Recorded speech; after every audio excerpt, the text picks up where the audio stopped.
Welcome to Lights Camera Barstool, episode 68. So close. If we started off the new year on, did you go to Times Square today this weekend, Chris? No. I went to the budding metropolis that is Walmart and got these glasses. Gotcha. Yeah, you see, Chris is back. Welcome back, Chris. I should probably start with that first. Jeff is not here today as he's working with some stuff on his holiday break. But we're here today. We got a whole bunch of stuff we're going to talk about. We got obviously a couple news items, nothing crazy because it was the holiday and all that. We also have an interview with Kumail Nanjiani that we promised probably 500 times, but are now finally delivering.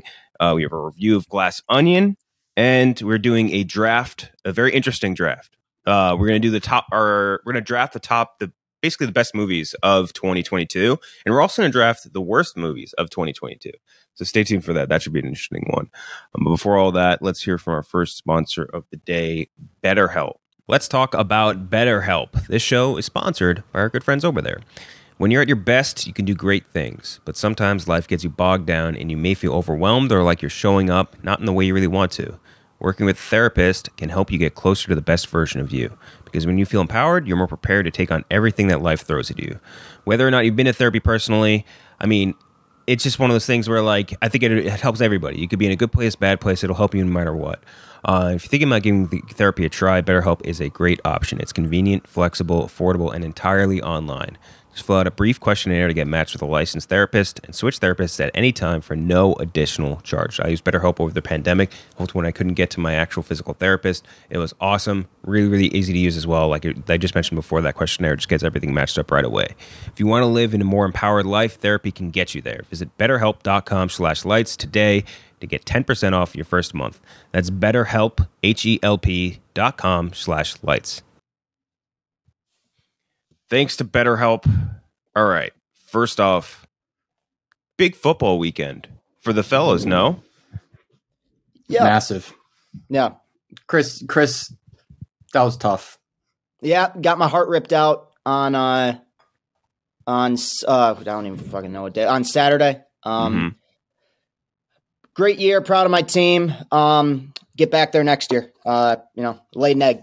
Bad game. You think Harbaugh leaves?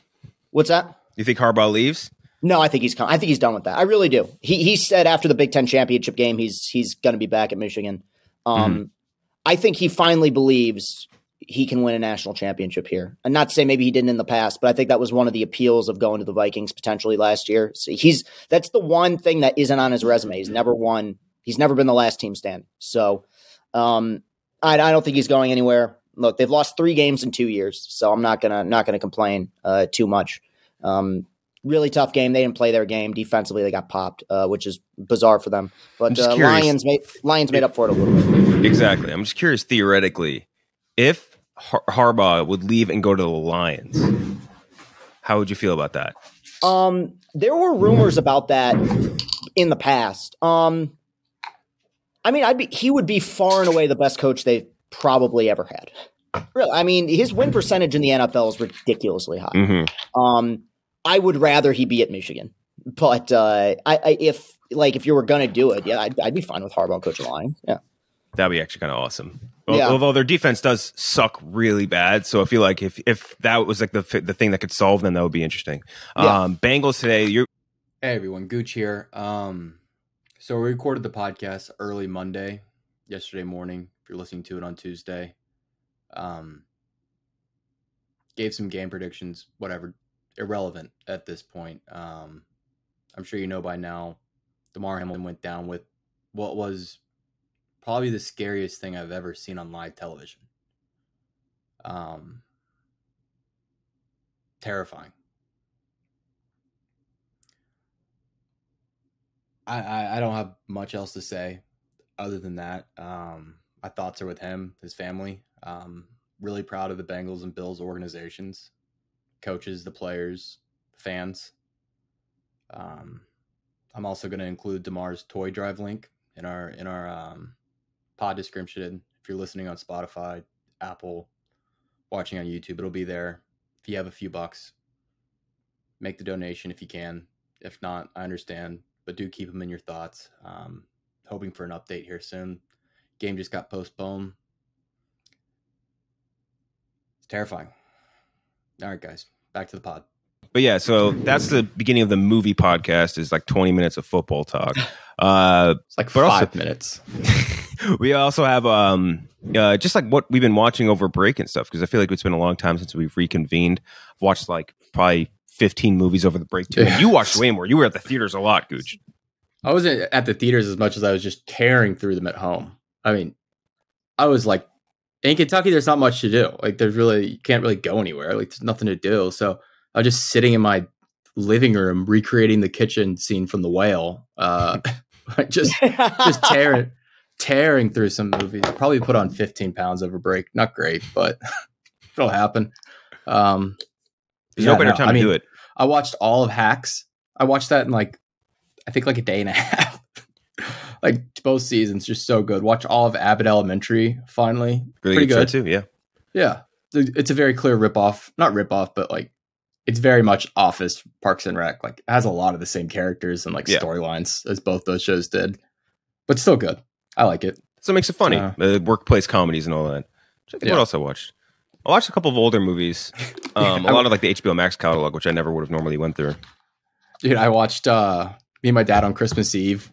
I just flipped on Mission Impossible. What was it? What's the fourth one? Is that Rogue Nation or Ghost Protocol? Which one comes first? It's 3. Then it's Ghost Protocol. It's Ghost Protocol, then Rogue Nation. Then I flipped on Ghost Protocol. Watched that with my dad, and then he was like, "Is there another one?" Flipped on. Got 2 more. Flipped on Rogue Nation, and he was like, "Another one?" Flipped on Fallout. We watched all 3 of them, and then he was like, "When's the next one coming?" He was like, I showed him the trailer, and he's ready for it now. He's going to be there day one. I think that Tom Cruise behind the scenes thing for Mission Impossible came out between our last episode, right? But that was awesome. That video they did where they showed like the whole building of behind the scenes of all the stunts, but like obviously the big motorcycle jump. The funniest thing about that is like what is going to be the context of that jump? Like, I can't figure out. It's so funny if it's like a throwaway scene. Like, it's not even like that important. I'm trying to think of like what situation. And I saw people like conjecturing over it on Twitter and stuff too. Like, what situation could possibly bring up having to drive your motorcycle off a cliff as a secret agent? You know what I mean? Like, what situation brings that up? I have no idea, but I'm very excited to find out. Actually, you mentioned Ghost Protocol. Jeremy Renner in critical condition after a weather-related incident in Nevada. He was airlifted to the hospital. The way they phrased it in like the report, whatever, is like he just like slipped down his driveway or something shoveling snow, which obviously that could hurt like a bitch because you fall on your head on the driveway, you're in tough shape. But yeah, shout out to Jeremy Renner, a longtime icon of this pod. These reports are so vague. I know, so vague, which makes me really nervous.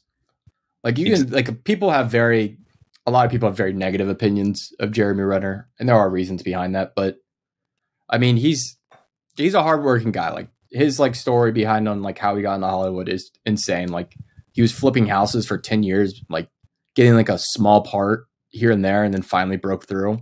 Like, he's not some Nepo baby. Like, he like worked his way up and like became one of the bigger stars in the world. Like, I can't recall a single movie that he's bad in. No, he's always good. Yeah, he's great. Yeah. You know, he was really good in, and this is like, people probably hate. I'm sure plenty of people dislike this movie, but in SWAT, when he played the bad guy, he was a good bad guy in that movie. He's a real good bad guy. Him and Colin Farrell, weirdly great chemistry in that. I don't know if you guys remember. He was one of his first big roles too. Was he played? He was one of the original Dahmers. Oh yeah, really? That's right. Yeah. It was. I think it was a made-for-TV movie. I thought something like that. Yeah, it wasn't like a big release. The title of it was just Dahmer, where he played Jeffrey Dahmer. Yeah.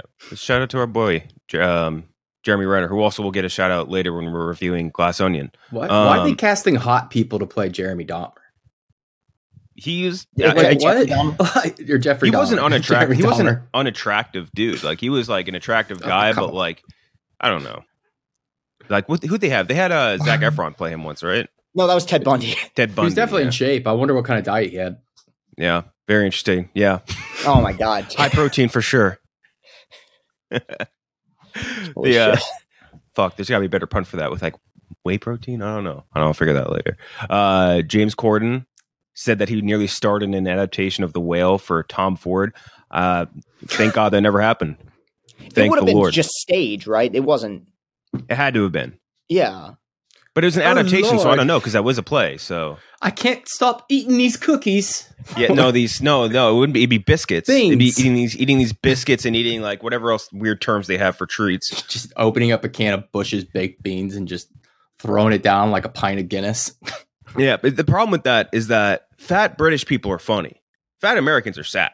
Like fat British people, there's just something like you just see like a big old fat. You see a big like the big bloke is the funniest looking human being of all time. The dude with the queen. Yes.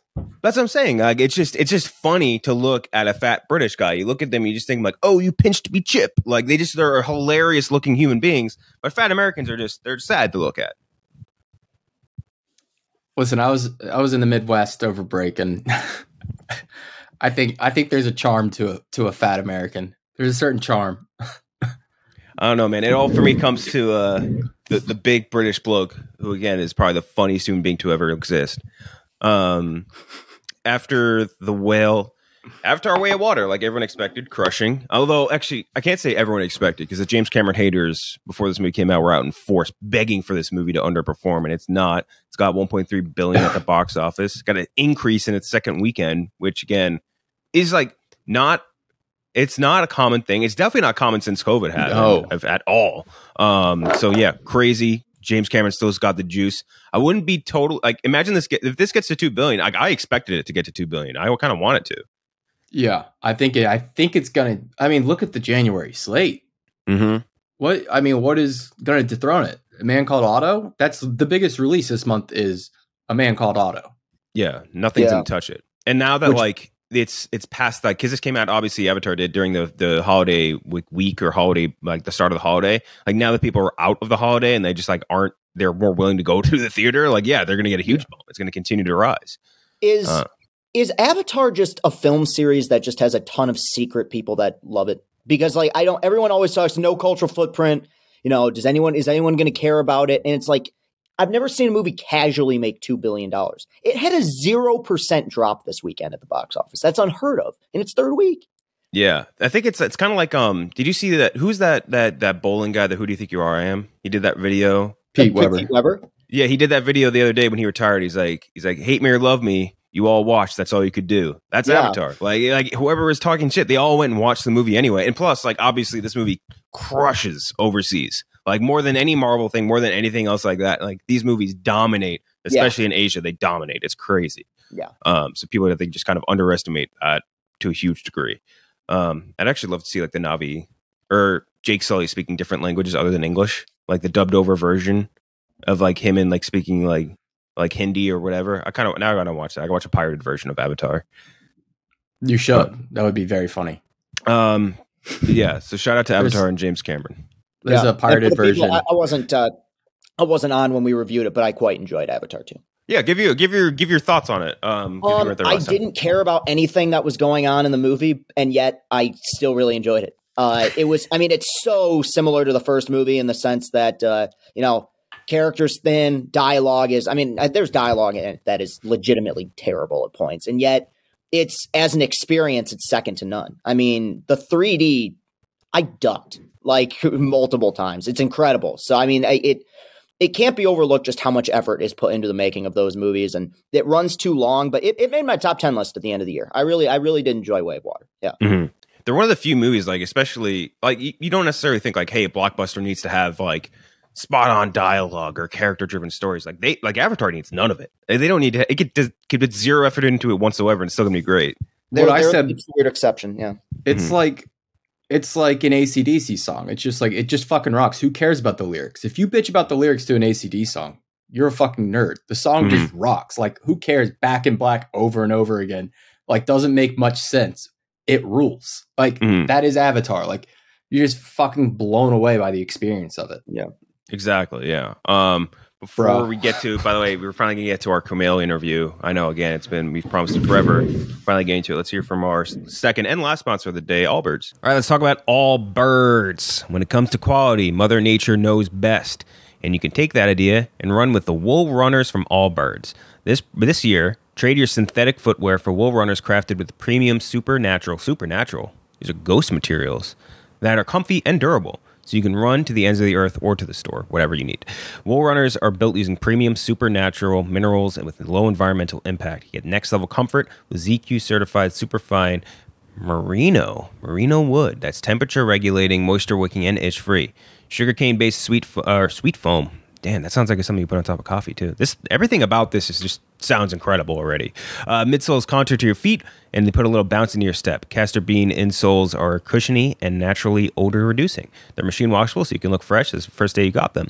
Designed to be more versatile and stylish because your feet deserve better than becoming billboards for brands.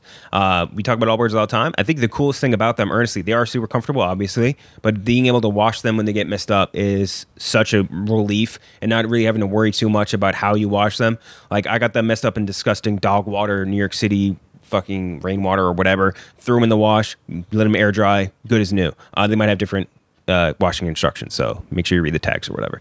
Anyway, this year, take a big step forward for Mother Nature and with the Allbirds Wool Runner. Discover your perfect pair at allbirds.com today. That's ALLBIRDS.com. Thanks to Allbirds, now we finally get to hear Kumail talking about his show Chippendales. Was it The Rise and Fall of an Empire? I forget what it's called.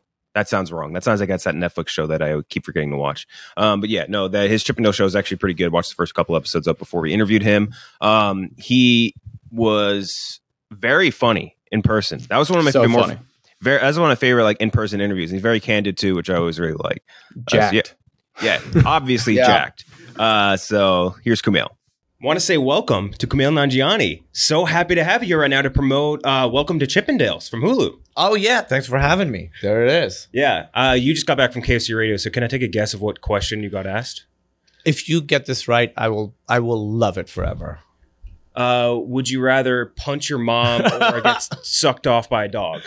No. Nothing like that? We did talk about my mom, though. Oh, but it wasn't about punching or in the context of sucking off. Okay. Gotcha. Okay. So welcome to Chippendales, the first true crime series, or this true crime series explores the glamorous emergence and devastating collapse of the first major and notorious West Coast male strip joint. Obviously, people know what Chippendales is for a variety of reasons, I'm sure.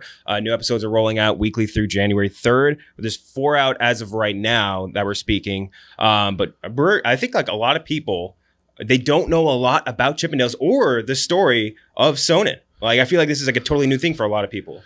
Yeah, so everyone knows what Chippendales is, obviously, dudes, cuffs, collars, bow ties, not much else.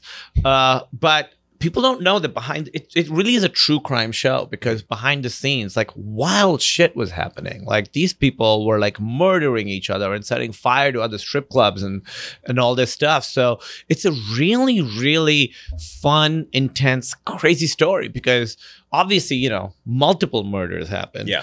But more than that, all the other weird little details about stuff that was going on behind the scenes at the club, like, it's all unbelievable stuff. Mm-hmm.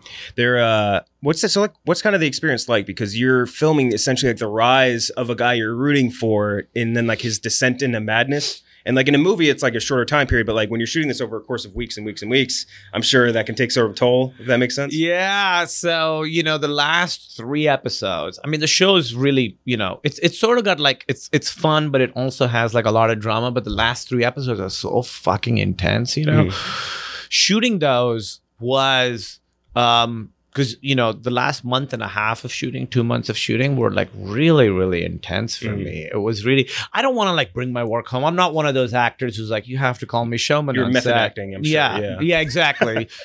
Who's Kumail? Kumail is dead. He's dead. I'm Sonnen. Address me Sonnen as yeah.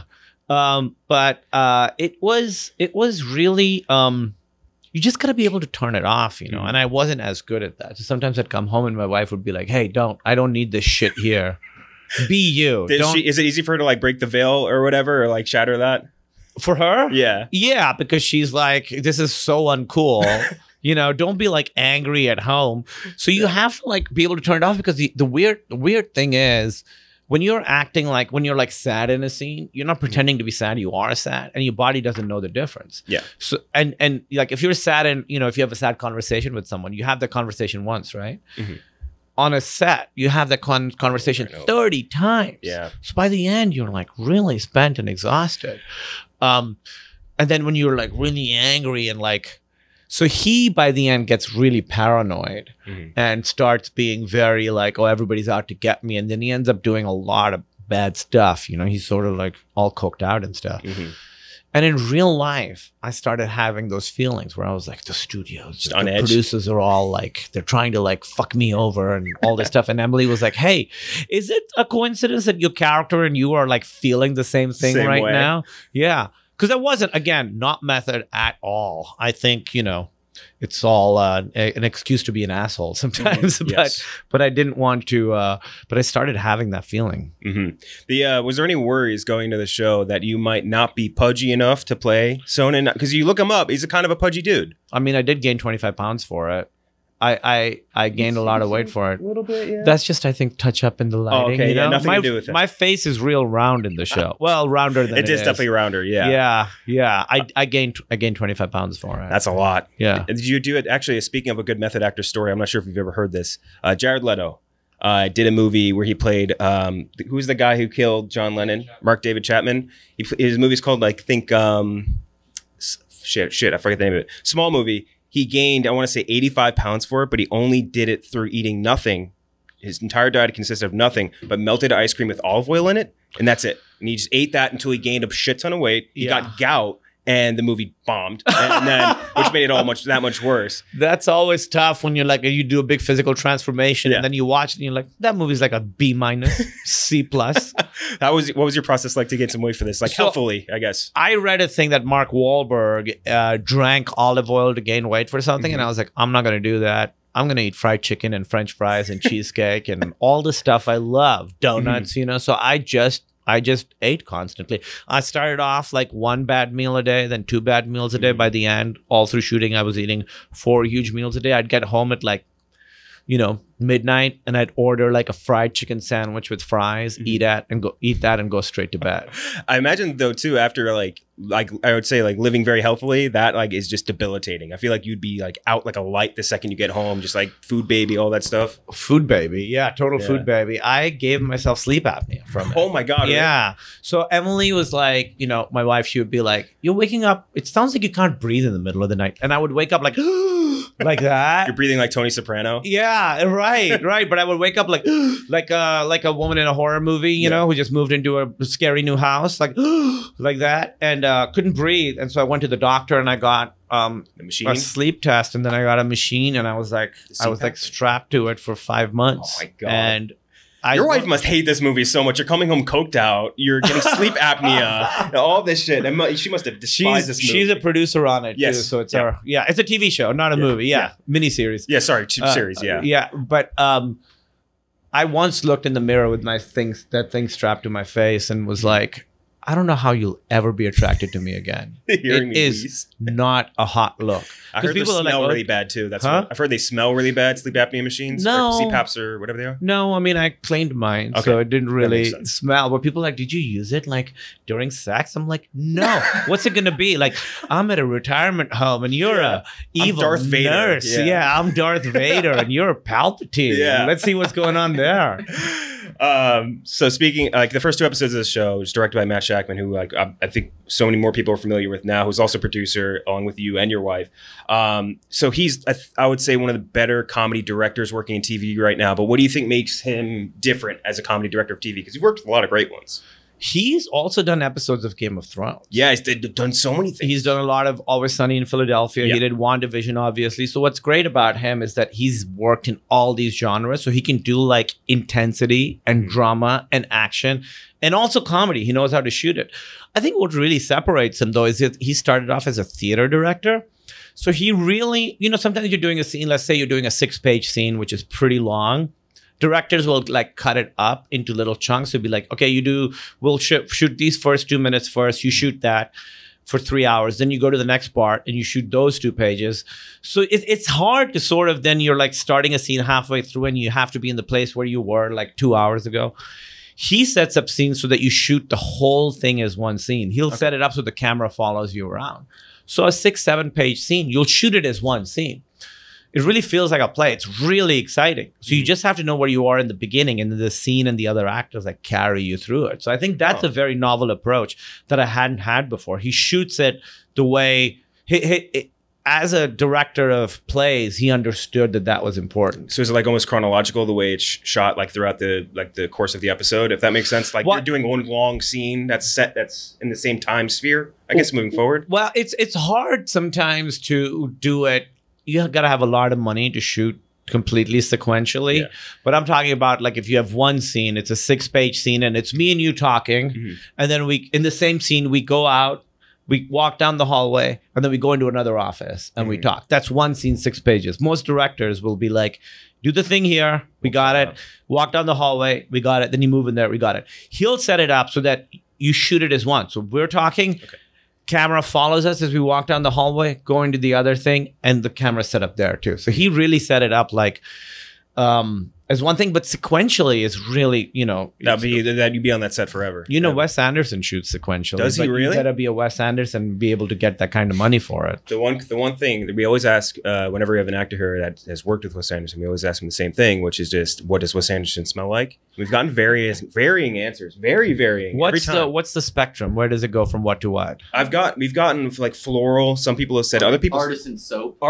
Yeah, I buy that. Someone said like sandalwood or something like that. I buy that. Totally buy that. Yeah. There's a couple more too. I forget. Yeah. But like mostly all. Yeah. No I wouldn't buy like bad. mozzarella sticks. Yeah. That's the thing. I'd be like, I don't think that's true.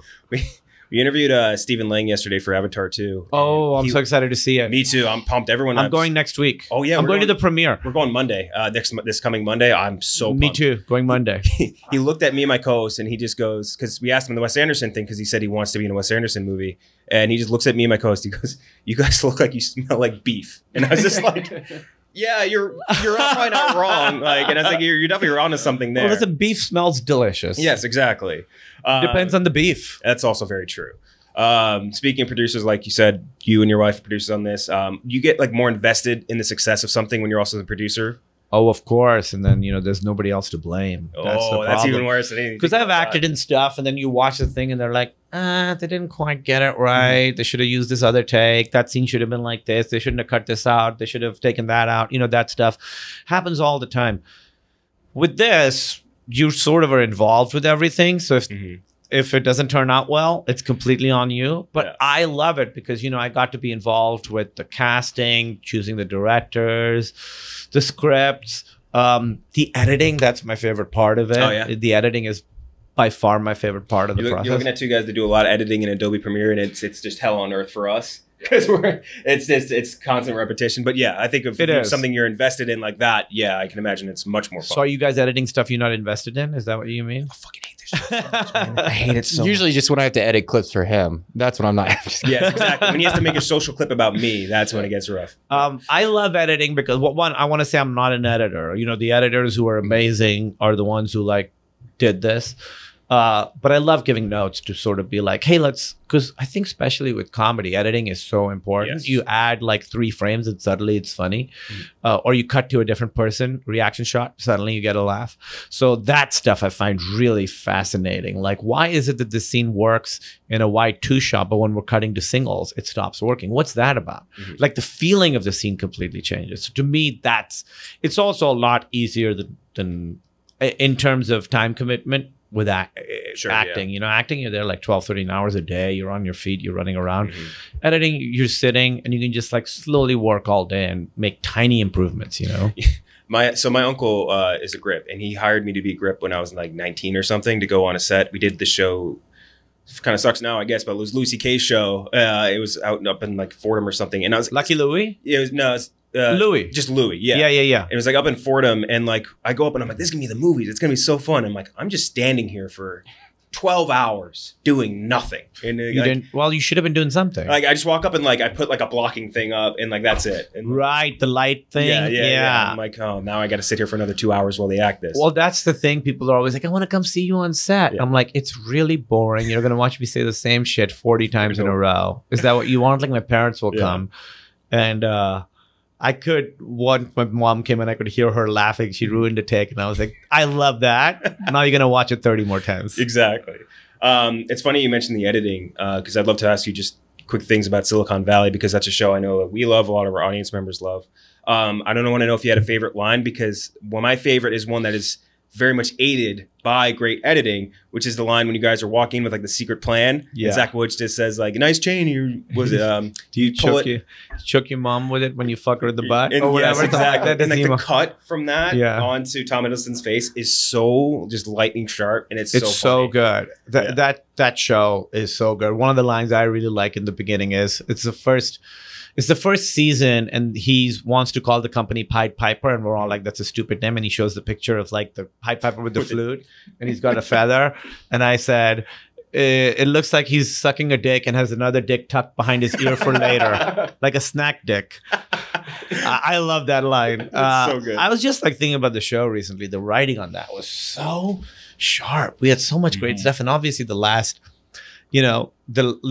episode of the first season, when we're talking about how to jerk off all the guys in the room most efficiently, the mathematical calculation. Yeah, it's true. When we did the table read for that, it was explosive, and we were like, "Wow, this is really going to be something." And it's that excitement and sadness of like, "Well, never going to top this. This is going to be the best scene of this show," and it was, that show had some great stuff in it. How hard is it not to like break on a set like that, where you have like that collection of people was so funny? Like I can't even imagine how hard it was not to just break on every line. Well, I'll tell you, the first couple seasons of that show, it was chaos. Like other than Mark, none of us had really been on a TV show before. We didn't know our lines. We were like goofing around the entire time. We wouldn't stay on script. We were improvising nonsense. Like the first couple seasons, we had like 14, 15-hour days. It would be up to like take 8 before we ever got something useful. And I was like, this is what being on a show is like. You goof around for an hour and a half, and then you start actually doing it. So the patience of the crew, I'm so like, we just didn't know. But after the first couple seasons, it was really when Chris Diamantopoulos came in. He plays Russ Hanneman. Funny. Yeah. And for me, it was a real eye-opening thing, because he came in, he's so fucking funny, but he like knew his lines, and he was like, all right, I'll say this here, then I'll go here. And then the director said, you can't go there, because he's like, okay, that's fine. I'll say this here, then I'll go here. They're like, that works. Yeah. And then I'll get up on this. He had it all like planned out, but being flexible within it and knew his shit. And I was like, that's what I should be. I want to be that. I want to show up without the script in my hand. And he was like so quick too. Like his character was like line, funny, and then out of the scene. And like, exactly. It was so good. It was like pace. He was so good. He's so funny. He's one of those actors who can do everything, He's just one of, sometimes you meet these like real actors, because I've worked with a lot of comedy people, and you meet like real actors where you're like, oh, what you have, that's a whole other, like someone like John C. Reilly, where you're like, it's so unfair that you're this funny and also such a great like dramatic actor. Yeah. Did you want to know a funny fact about John C. Reilly is that he has an entire room in his house dedicated to paintings of clowns. I'm not fucking with you. This is a very serious thing. I've talked to we've interviewed people that work. Who was it? I forget who it was. It was an actor. From Pet Cemetery. Jason Clarke? Yeah, Jason Clarke said he picked him up from the airport, and the first thing he did, John C. Reilly brought him to his house and showed him the clown room. Showed him the clown painting room. What's his relationship to this clown painting? I have no clue. He just collects them. Does he think they're cool, scary, fun, weird? Maybe all. We all got our things. Yeah, we all. Some people like baseball, and some people like clown paintings. Paintings. Maybe that's what's missing from my career. From your life, like, and now I'm thinking too, I'm like, I shouldn't collect like stamps or coins or whatever. I don't do either of those. But I should collect clown paintings. Another movie we'd love to talk to you about is this, The Big Sick. Big Sick was so good. I think one of our favorite romantic dramas, or I guess you could dramedy of the last like years and years and years. We talked about with Chippendales, you're a producer and you have a personal investment there. This is like your story. I can't even imagine the level of investment that goes into that. Yeah, I would say doing, Chippendales has been the most satisfying job I've done since The Big Sick, just because they both felt like, The Big Sick was our story. And, I'd never done a part like that. I'd never been the lead of anything. And then suddenly to be the lead in a Judd Apatow produced movie with Ray Romano and Holly Hunter telling our story, it was a lot of pressure. And when I think back on it now, I feel like I was like in a constant state of panic that entire time. I had a really great time making it, but I remember, the last scene of the movie is me on stage. I've moved to New York, and then Emily, played by Zoe Kazan, who's amazing, heckles me, and that's the end of the movie. It's a great ending. It's a great ending. Yeah. It's a great ending. Thank you. And I always loved that ending. And we were shooting that ending towards the end of the shoot. And it's about a 23-day shoot, very quick, you know, very low budget movie. And I was in that space where we shoot it, where I've done a lot of comedy shows, a real comedy space. And just on the left of the stage is a little curtained off area, tiny, like literally the size of this. That's the backstage area. And I just started freaking out because I was like, I've done the whole movie. This scene needs to be really good. And I just started like freaking out, and I couldn't like get on stage and do it. I was calling my acting teacher on the phone, and Emily, so the producer came in to talk to me like, hey buddy, what's going on? And I don't remember that interaction at all. He laughed, and then he went to my wife, who's also a producer, was like, hey, you got to go fucking talk to him. So Emily said, I walked in, I moved the curtain, and I saw you just staring into an oscillating fan this close. Like I was just like staring into this fan, and she was like, oh, we're in trouble. We're in big trouble. Just because I was like, I don't know, if I fuck up this scene, the whole movie sucks. It doesn't work. And then, you know, finally got on stage and did it. Never really felt great about it. Felt like I was not really doing a good job, was in my head the whole time, but you wouldn't know it from watching it because, you know, sometimes you just got to like trust the scene and the script. It was a perfect full circle moment in that. It was very like right back in the middle. Yeah. I love endings that don't completely end. Yes. That feel like beginnings. You know, so some people were annoyed. They were like, oh, I want to see them get back together. Like, no, it's better in your head. Exactly. My favorite endings of all time all end in the middle of a scene. It's never the end of the scene. I forget who said it. I think it was the guy, I guess who he produced, I want to say Halloween, but he said like nothing you can show on screen beats the theater of the mind. Like, yes. So like whatever the audience member can think of is way better than anything you're doing because it's a unique experience for each one of them. That's really funny. I used to do a stand-up bit about it where like, you know, if you see like a horror movie, whatever you imagine is much scarier, you know? Yeah. But in real life, it's the opposite. Like if I wake up in the middle of the night and I just feel a breeze, I'll be like, oh, just the window's open. I hear a creak, like, oh, neighbors are being weird. Yeah. But if I get up and see like a witch with like a goat face dripping on blood on my carpet, I'm not going to be like, oh, that's way less scary than what I'd imagine. Yeah, you know? Exactly. Yeah. Oh my God. Was there any moments of that story, which again, it's like your story. So like, was there any where you had to like cut them for the sake of the movie where you're like, hey, this is like a scene we'd love to show, but like it doesn't work for the context of the movie, if that makes sense. Something that we shot or like, something or anything that like you wanted to do or wanted to put into the movie, but like you just were like, yeah, a lot of stuff, you know, because it's based on our real life and it's such an important, like traumatic moment in your life. Every single thing that you lived through feels important. Exactly. Yeah. I remember one of the things that was in the script that we took out was Emily had like in real life had driven to the doctor just for an appointment because she wasn't well, and then they were like, oh, this is bad, and they like put her in an ambulance and took her to the hospital, and then she was in a coma. And I remember being like, oh, I don't know where her car is. She had sort of mentioned to me it's in a Rite Aid parking lot or something. Yeah. And so I remember after her being in the coma and her parents aren't there yet and I'm freaking out, like with her keys, like walking around just trying to find her car. It wasn't like a doot thing, you know?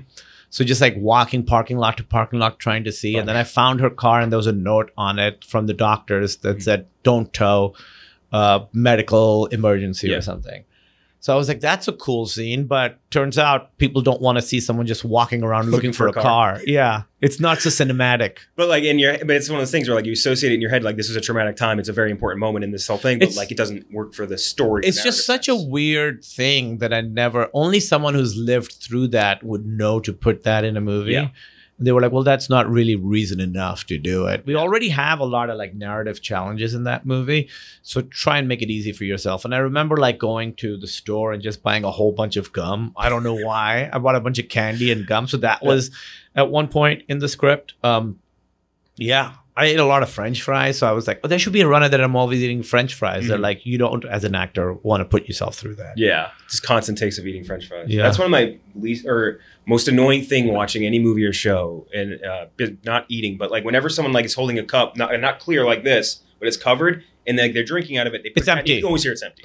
You can always hear it's Law empty. and Order has never had coffee in a cup in its 25 years on the air. Never put some liquid in there. Exactly, just water. Yeah, like it's like moving around. Like how hard is it? They're like, yeah.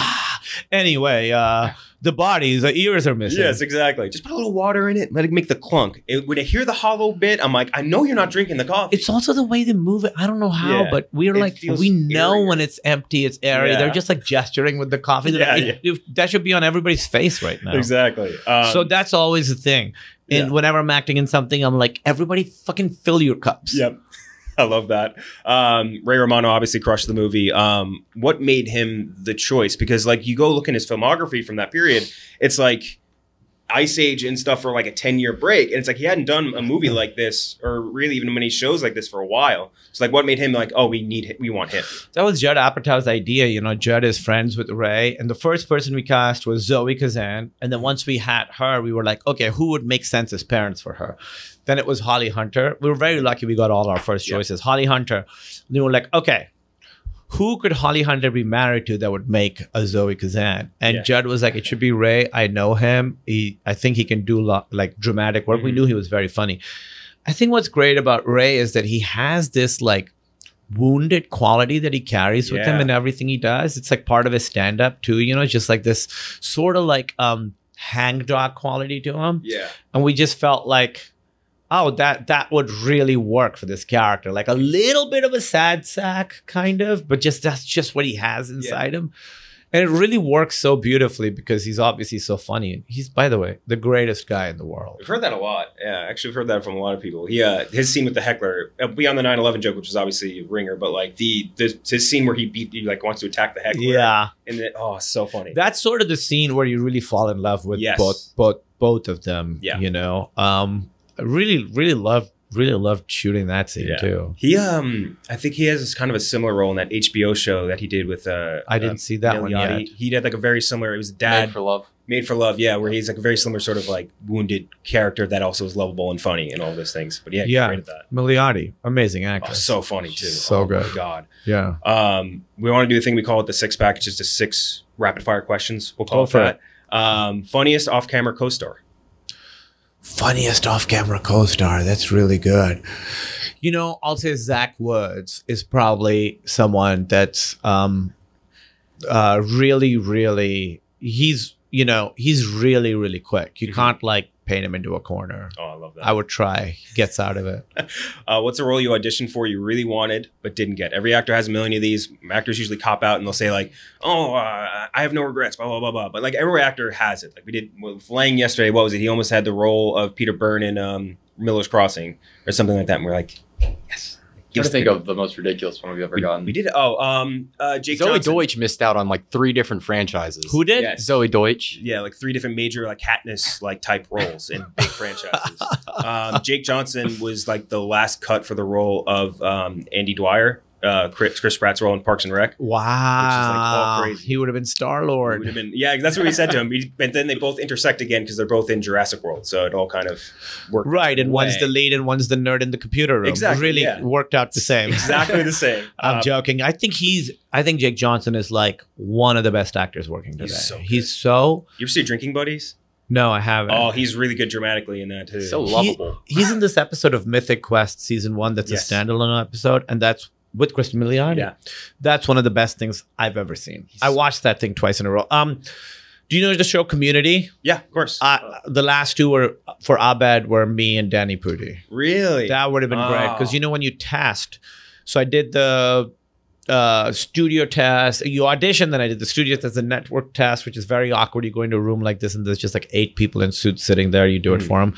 But before you do that, you sign the contract already. So I'd already signed the contract. So I knew exactly how much money I didn't make for those like 6 years that it was on. Oh, man.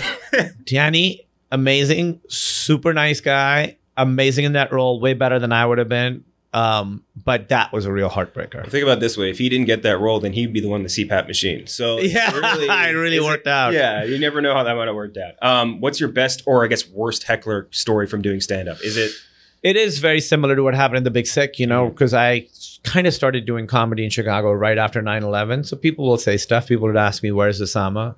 You know, that kind of stuff. It's like not even a punchline to that. It's not even. And they said it so much that I'd be like, I don't know. I stopped going to the meetings, you know? He hasn't texted me back in a while. I don't know what's going on. Next one is, what's your weirdest fan interaction? We always ask this question. It's always a bathroom for some reason. Weirdest what? Like your weirdest fan interaction, like someone that recognized you and did something. Maybe because their brain kind of goes weird when they see someone famous, like they don't know how to interact socially. Yeah. Let me think. People will just yell, "Oh my god!" So in the first season of Silicon Valley, the scene we were talking about, where we're trying to figure out how to jerk off all the guys in the room, and there's one thing where we're talking about because we decide that you have to like line up the dicks. Yeah. So you have to line it up by height. They're like, no, it's not by height. It's the length from dick to floor. What's your dick to floor ratio? And so people would yell that at me, like, "What's your dick to floor ratio?" I'm like, my God. I'm with my mom right now. This is a Chippendales related question. Is male nudity ever sexy? And I say this because this is a joke my mom would always make to me because we'd watch The Full Monty, which is a very funny English. It's a great movie. Yeah. But she'd always say, like, male nudity is never sexy. It's always funny. It's always hysterical. Well, I'll tell you, we did this show, and whenever we would do like a dance sequence with men, the reaction that we got from the extras who were meant to be there and not make a sound shows me that male nudity can be sexy. Oh, that's awesome. They would turn into animals. Oh my God. Yeah. It was like a, they're going to a haze. But I want to say this show, really isn't obviously there's dancing in it, but it's really about like that guy, me, and this guy. It's really about the two of us really fucking hating each other, and it gets really, really intense. So it's really a true crime thing. Yeah. There's a very interesting interaction in the first episode where you and Dan Stevens, who I love Dan Stevens as well. Your guys' interaction, even just in this first view, knowing what his character goes on to do, the real human, is just amazing. Man. He's great, man. And then me and Murray as Nick have so much great stuff, and it really, really, really gets so intense. Those last few episodes are so cool. With Murray Bartlett, we did this bit with. Do you know who Reese Darby is? Of course. Yeah. So we had. I love Reese. I did an episode of the X-Files with him. Oh, really? Yeah, I'm a big fan of his from Flight of the Conchord days. We had him on to promote Our Flag Means Death, and we were talking about the White Lotus because he said he loves the show. And I made a joke to him, like, yeah, the scene where he like took the shit in the dude's like luggage, he actually had to do that. Like they gave him a special diet so that it was like a very hard shit. And that you could do it on cue. Exactly. And he was like, holy shit, really? Like he was like very bought into it. I'm like, no, man. He wasn't a real shit. CG. It was CG poop. Last one. What's your favorite or least favorite workout? Favorite or least favorite? Yeah, or workout? least favorite. Everyone has a least favorite. My favorite, I like preacher curls. I don't know why. Made me feel stronger than I am. Preacher curls are great. Exactly. I would say least favorite. I did HIIT for a little while. Oh, yeah.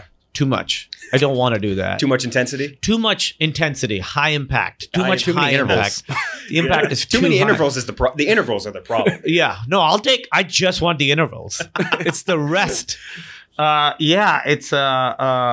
was like, I have to figure out a way to work out that I'm not dreading every day, and HIIT ain't it. Because some people are like, that's the problem some people do. They're like, I'm going to get in shape. I'm going to do HIIT 5 days a week. I'm like, you're not going to. You'll do that for 1 week and you'll quit. So find a way that it works for you. I tried out Chris Hemsworth fitness app. It was pretty good, all things considered. I liked it. Center Fit? Yeah, Center Fit, yeah. Yeah. Oh, you're familiar? Yeah, I follow all those things on. You look just like him now. Yeah, no, exactly. I'm very similar to him now. But I did lose a decent amount of weight with it, so shout out to Chris. No, his thing is like running around carrying tires and throwing boulders down mountains. Last question. What's a movie that you think more people should watch? That's it. Just it's a very simple question. Just any movie where you're like, wow, this is really good. More people should be watching this or will have watched this. I was just talking to my friends about Blade Runner 2042. 49, but yes. 2049. Yes. Yeah. No, I'm talking about 2042. Oh, fuck. I missed It's that a prequel to that. See, more people should see it. See? Nobody's seen it. I made it. I play Ryan Gosling. Obviously. It's 4 hours long, and it's just me talking to myself in a mirror. Really good, though. Yeah. 2049. I know that movie didn't do great at the box office. It's crazy. But that guy's obviously an amazing filmmaker. Dune is absolutely fantastic. Dune 2 is going to be great. Everything he's made is fantastic. I don't know why it feels like that movie people didn't watch, but I think that movie is kind of a miracle. It's brilliant. It's brilliant. And it's one of those movies that as you're watching, you're like, this is cool. I don't know if it's going to make sense, but it really makes sense by the end. There's a mystery at the center of it that's really, really cool. Ryan Gosling's amazing in it. Dave Bautista's Really absolutely good at that. amazing in it. It's that movie introduced us to Ana de Armas, and That's true. Should be grateful to that forever. Blade Runner 2049. I like that a lot. And that's Roger Deakins, right? That's Freaky Deakins. Oh yeah, Yeah. Oh man, he's so good. He's so Everything good. makes- anytime anyone wants like, hey, I need new movies to watch, I just say go watch any movie in Denis Villeneuve's catalog. Yeah. You'll be satisfied. It could be Prisoners. Sicario, Prisoners, amazing. Yeah. All these movies so good. But Kumail, thank you so much. Reminder, welcome to Chippendales. It's on Hulu. First 4 episodes out now. When you watch this, I think it'll be the 5th one will be out. Yeah, now it's like perfect time to binge it. Exactly. Yeah. Yeah. Because you can catch up and you'll still have like, oh, I want to watch more. Which thank Yeah. God you guys aren't doing like binge model where it's like, hey, let's dump everything. No, I don't. Cool. That's not how I watch TV anyway. I like Exactly. to have a little bit of break. But yeah, this is a good time to hop on because Yes. now like there's a lot of crazy shit coming. Stepping into it. Yeah. Again, all new episodes rolling out through January 3rd. Make sure to check it out. Kumail, thank you so much for joining us. Thank you for having me. All right. Thanks to Kumail. I honestly forgot a lot of what we talked about. I just remember like we had a lot Talked of about the Big Sick. Big Sick Talked a about lot. the Big Yeah. Sick for a while. Yeah. We've talked a lot of Big Sick, a couple other things. Like I don't think we asked like a single Marvel Did question. we touch Marvel? I don't think I don't we even even think so. talked. I didn't want I to. mean- I didn't want to at all. It's just like I just want to talk about other stuff because he's so good at other things. The cultural impact of Eternals. Let's talk about that. Yeah, exactly. All the James Cameron soy boy haters Oh Really my had- god! or didn't have much to say. But yeah, so now we get to talk about Glass Onion, a movie that I think we've all looked forward to for a while now. I Yes, think indeed. we reviewed it before you were on the pod, Chris, and I think we probably reviewed it before even you were like producing. I think Gooch, the first one, right? I may have been on board. I'm not sure. But either way, that movie was awesome. Really like huge surprise hit. I think because a lot of us were just like, oh, he's like fresh out of a bad experience with like, well, not like the movie's bad, but like he had a bad experience with The Last Jedi. Like, what is he going to do with a whodunit with Daniel Craig playing a Southerner? But like, it was awesome. It was just an amazing movie. And I think the expectations, like, it's because the expectations were like not really like there was no bar set for the first Knives Out, so like it exceeded everything I think that people thought it was going to be. But this one now, like we go into it and we're like, okay, he was really really good with the first one. What can he do now with the second one? And I was just super impressed by it. Obviously, new cast members from the first one. Can't do the same family twice. Got Edward Norton, Leslie Odom Jr., Catherine Hahn, Janelle Monáe, Kate Hudson, Dave Bautista, and Daniel Craig back as like one of our new favorite characters, maybe in movie lore, Benoit Blanc. He's just what a fantastic character he's become. Just him and he's right there with he's right there with like John Wick for me. Like characters of the last decade that just like came out of nowhere, but like just give me everything you got with them. Just I don't care what it is. Just keep giving me more projects. Yeah. With Benoit Blanc, like fucking ridiculous. You can tell he just has so much fun playing that role too. Yeah. Exactly. So just quick hitters for this for me. I think like the first movie, just found it to be awesome. It's still like a revelation for the whodunit because the whodunit is just like something again we talked about with the last one, just so stale. And this one just it really kind of flips it all on its head, just like the first one did. Really smart, really funny, good suspense. I don't think it's quite as tight or as fluid as the first one, but still awesome. On the acting end of things, I don't really think there was like a weak link that I could point out. The highlights are obviously Craig, as we just mentioned with Benoit Blanc, but also like Janelle Monáe, I think crushed it on both sides because that's like a dual role. And also Batista, I thought was very funny as well as Kate Hudson because I feel like I haven't seen Kate Hudson in like forever, and like she just came in and absolutely demolished that role. And one thing I think that I've really grown to appreciate with this movie, as like it released on Netflix because we had seen it, or at least I had seen it in theaters, is the rewatchability of it. Like, there are a lot of things that were very easy to miss, like Norton being dressed like Tom Cruise in Magnolia. That was so funny. His ripoff of the Elizabeth Holmes photo. And I was reading about like other things, like just Easter egg stuff in the movie. Apparently, like the fake murder mystery foreshadowed the real one because like in the fake one, the answer's in plain sight, right? It's like Birdie's necklace, like Kate Hudson's necklace. But then the real one, in the real murder mystery, it was also in plain sight because the napkin's on display in Miles Braun's office. But yeah, I think that element of rewatchability has been really fun. A lot of really great scenes. The Jeremy Renner hot sauce, I thought was shout out Jeremy Renner, very funny scene. So funny. Helen's reveal. I think the explaining away of COVID with Ethan Hawke was also hilarious. Just like, you're good. after shooting some weird thing in the back of his mouth. The Serena Williams workout machine also thought was really funny. Yeah. Yo-Yo Ma too. Yeah, and a lot of great celebrity cameos. I was like, is that Yo-Yo Ma?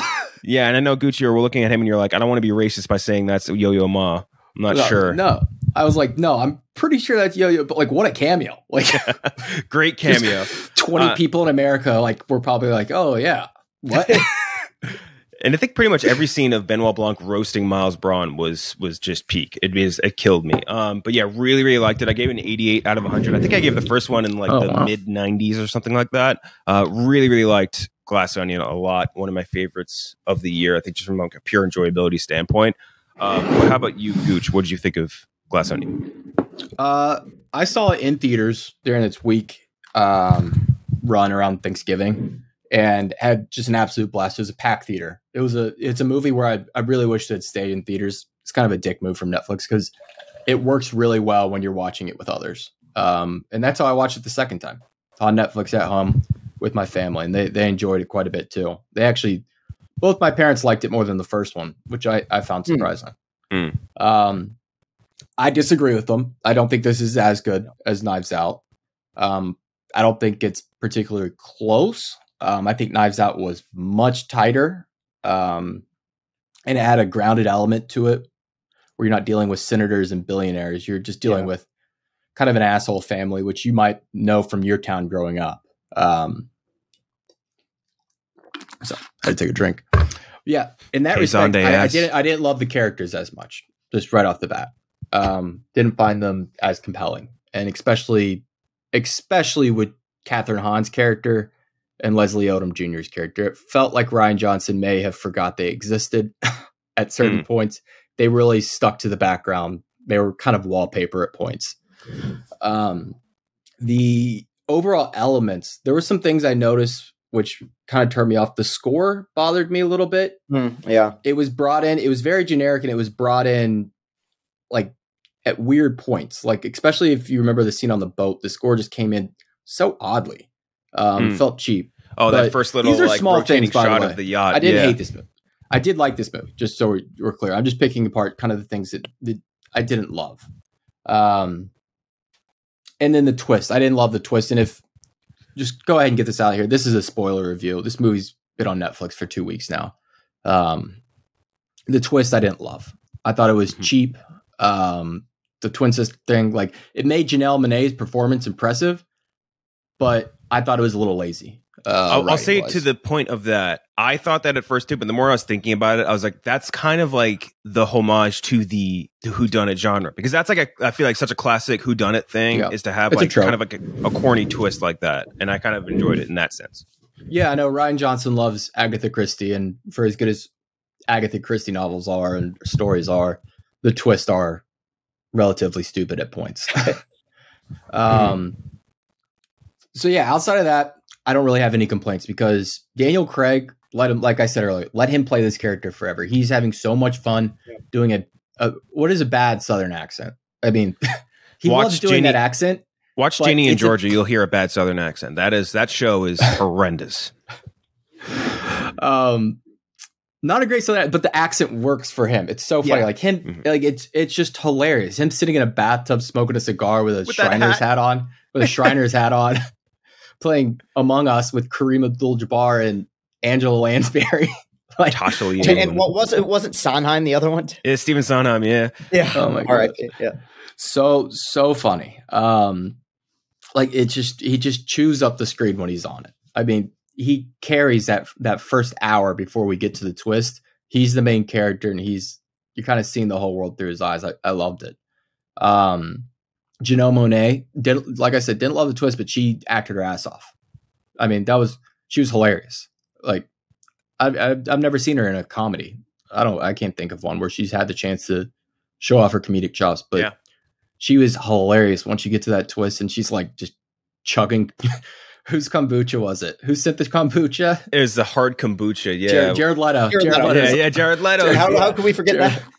Jared Leto's hard kombucha, and he's like, you should pick up drinking. Like, that show's she's so like funny. killing it. Him, by the way, him figuring out that like when they sit down at the table to do the murder mystery, and like before, like he's like, all right, let's begin, and then Daniel Craig like just nails the whole thing. That was hilarious. Yeah, very funny. And then I think it looked great. Like it was I think doing that island was pretty cool. Like it was a good idea. Yeah, I mean, it's just pleasing to look at that beautiful island location. Great island, Chris. Chris, what do you think? I'll land at 80 out of 100. 80 out of 100 scores, for me. Yeah, right at about a B. I really like the first one as well.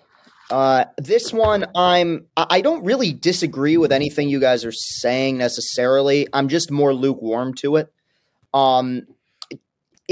My biggest complaint is that so much of it just feels like a lesser version of the first movie. Like the first movie, I just kept watching it being like, well, I like the cast better. I like the mystery better. I like the cinematography better. I like the overall story better in the first movie. Craig is great. And I think one of the reasons why Daniel Craig is my favorite James Bond is that I think everybody else that's played James Bond or like movie stars, Daniel Craig is a great actor. Like he really does know how to stretch and like show a lot of emotion, and he can be silly when he wants to be. He can be dramatic when he wants to be. The cast, like you said, I think Janelle Monáe is good. I guess Rian Johnson, to me, his big issue as a screenwriter, not so much as a director, is he just has one too many ideas. Like I really like so much of Looper. And yet he just says, well, let's throw telekinesis in there for no reason. Like I really like a lot of The Last Jedi, and then you'll have unnecessary comedy, or they'll kill Snoke for no reason. It just seems like he could use a writing partner, because this features, and this is when, my big pet peeve, one of my least favorite tropes in movies, which is twin has to dress up like their twin and pretend to be them. I hate that shit. It's like fucking Jack and Jill. I think it's lame. I liked it in Beer Fest. Do you remember Landfill and Landfill 2? Like that shit's funny when you play it right, I think. Yes. And Janelle Monáe sells it. She gives a good performance. I guess, yeah, it's just while watching it, I couldn't help but feel like it's living in the shadow of the first movie. I thought the very end twist was very predictable too. And I think that's a complaint that a lot of people have. My other final complaint, though, and I don't know, it's hard to even rate it because I think 95% of people that are going to watch this are really going to like it. It's a very good Netflix movie. But this is my hot take for the episode. I don't know if Edward Norton's a great actor anymore. Are we sure? Like, what was his last good movie? Okay, like Birdman. I don't hate this, like, because there is a point in time where he might have been like the best actor. Right. I think Edward Norton was what is still kind of riding off of that late 90s run that he had. Because to me, the character he played in this is the same douchebag that he played in Birdman. He was really good in Birdman, though. I got to give him credit for that. Okay, yes. That was, what, 5 years ago? That was 2014. Yeah, I was going to say, that was like almost a decade ago. Like, it seems like he's kind of just reached a point where he's playing Edward Norton. Yeah. No, I don't think you're wrong about that. He did that Motherless Brooklyn movie, which nobody saw. Oh, that's dumb. Oh, that movie was bad. It was so bad. Okay, you know what was a great performance of his? Sausage Party. Totally unrecognizable as what was it? Wasn't he the sandwich? It was the sandwich it was the deli sandwich in that movie. Yeah. So no, I'm probably being more negative than I actually am towards it. It's fine. It's serviceable. There's nothing in it that angered me. Everyone's giving full effort besides maybe Edward Norton. So it was just okay for me. I did prefer the first one, and mainly, even though she had a shitty year this year, the first one really had a good sense of heart to it with Ana de Armas's character, and just like she was such a victim in that movie, and you felt so bad for her with what she was going through. Here, I didn't really find even Janelle Monáe's character, any of the characters, to be particularly likable outside of Benoit. There wasn't really anyone that you could latch onto here. And the movie became a little bit grating because of that, despite how, the performances being good all around. So yeah, it's serviceable. It's fine. Yeah, I think that there's the big difference between those two is like in the first one, you do get that level of like you're rooting for Ana de Armas because her character's like, in addition to the murder mystery that's happening with the grandfather, like she's being framed, and you're always trying, when you have any movie character that's like trying to clear their name, it's always more fun.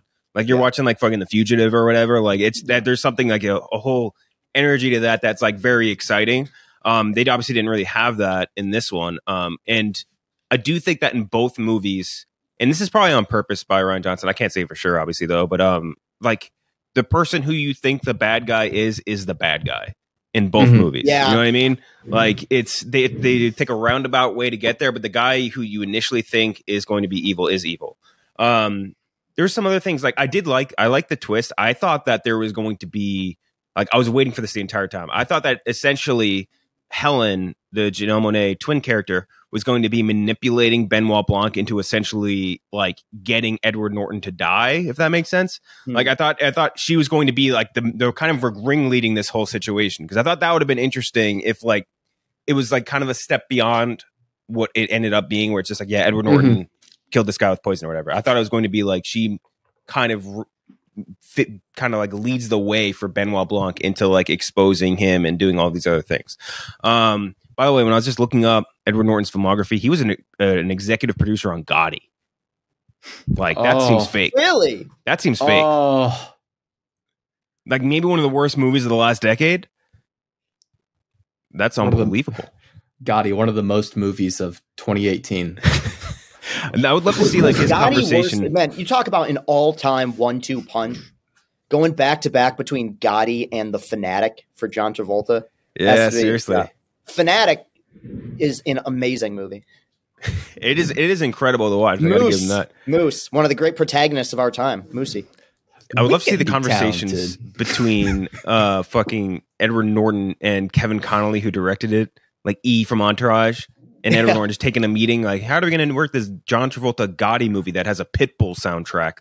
Shut the fuck up, Pizza Boy. Pizza Boy. But yeah, I think everyone can agree at the very least, like even if we like it at different levels, like that we all like it. Like it's more than it's enjoyable, right? I think it's the best way to describe it. Yeah. Dude, yeah. I mean, there's some people in our like the LCB Instagram comment section that were like, we put out our least favorite movies of the year.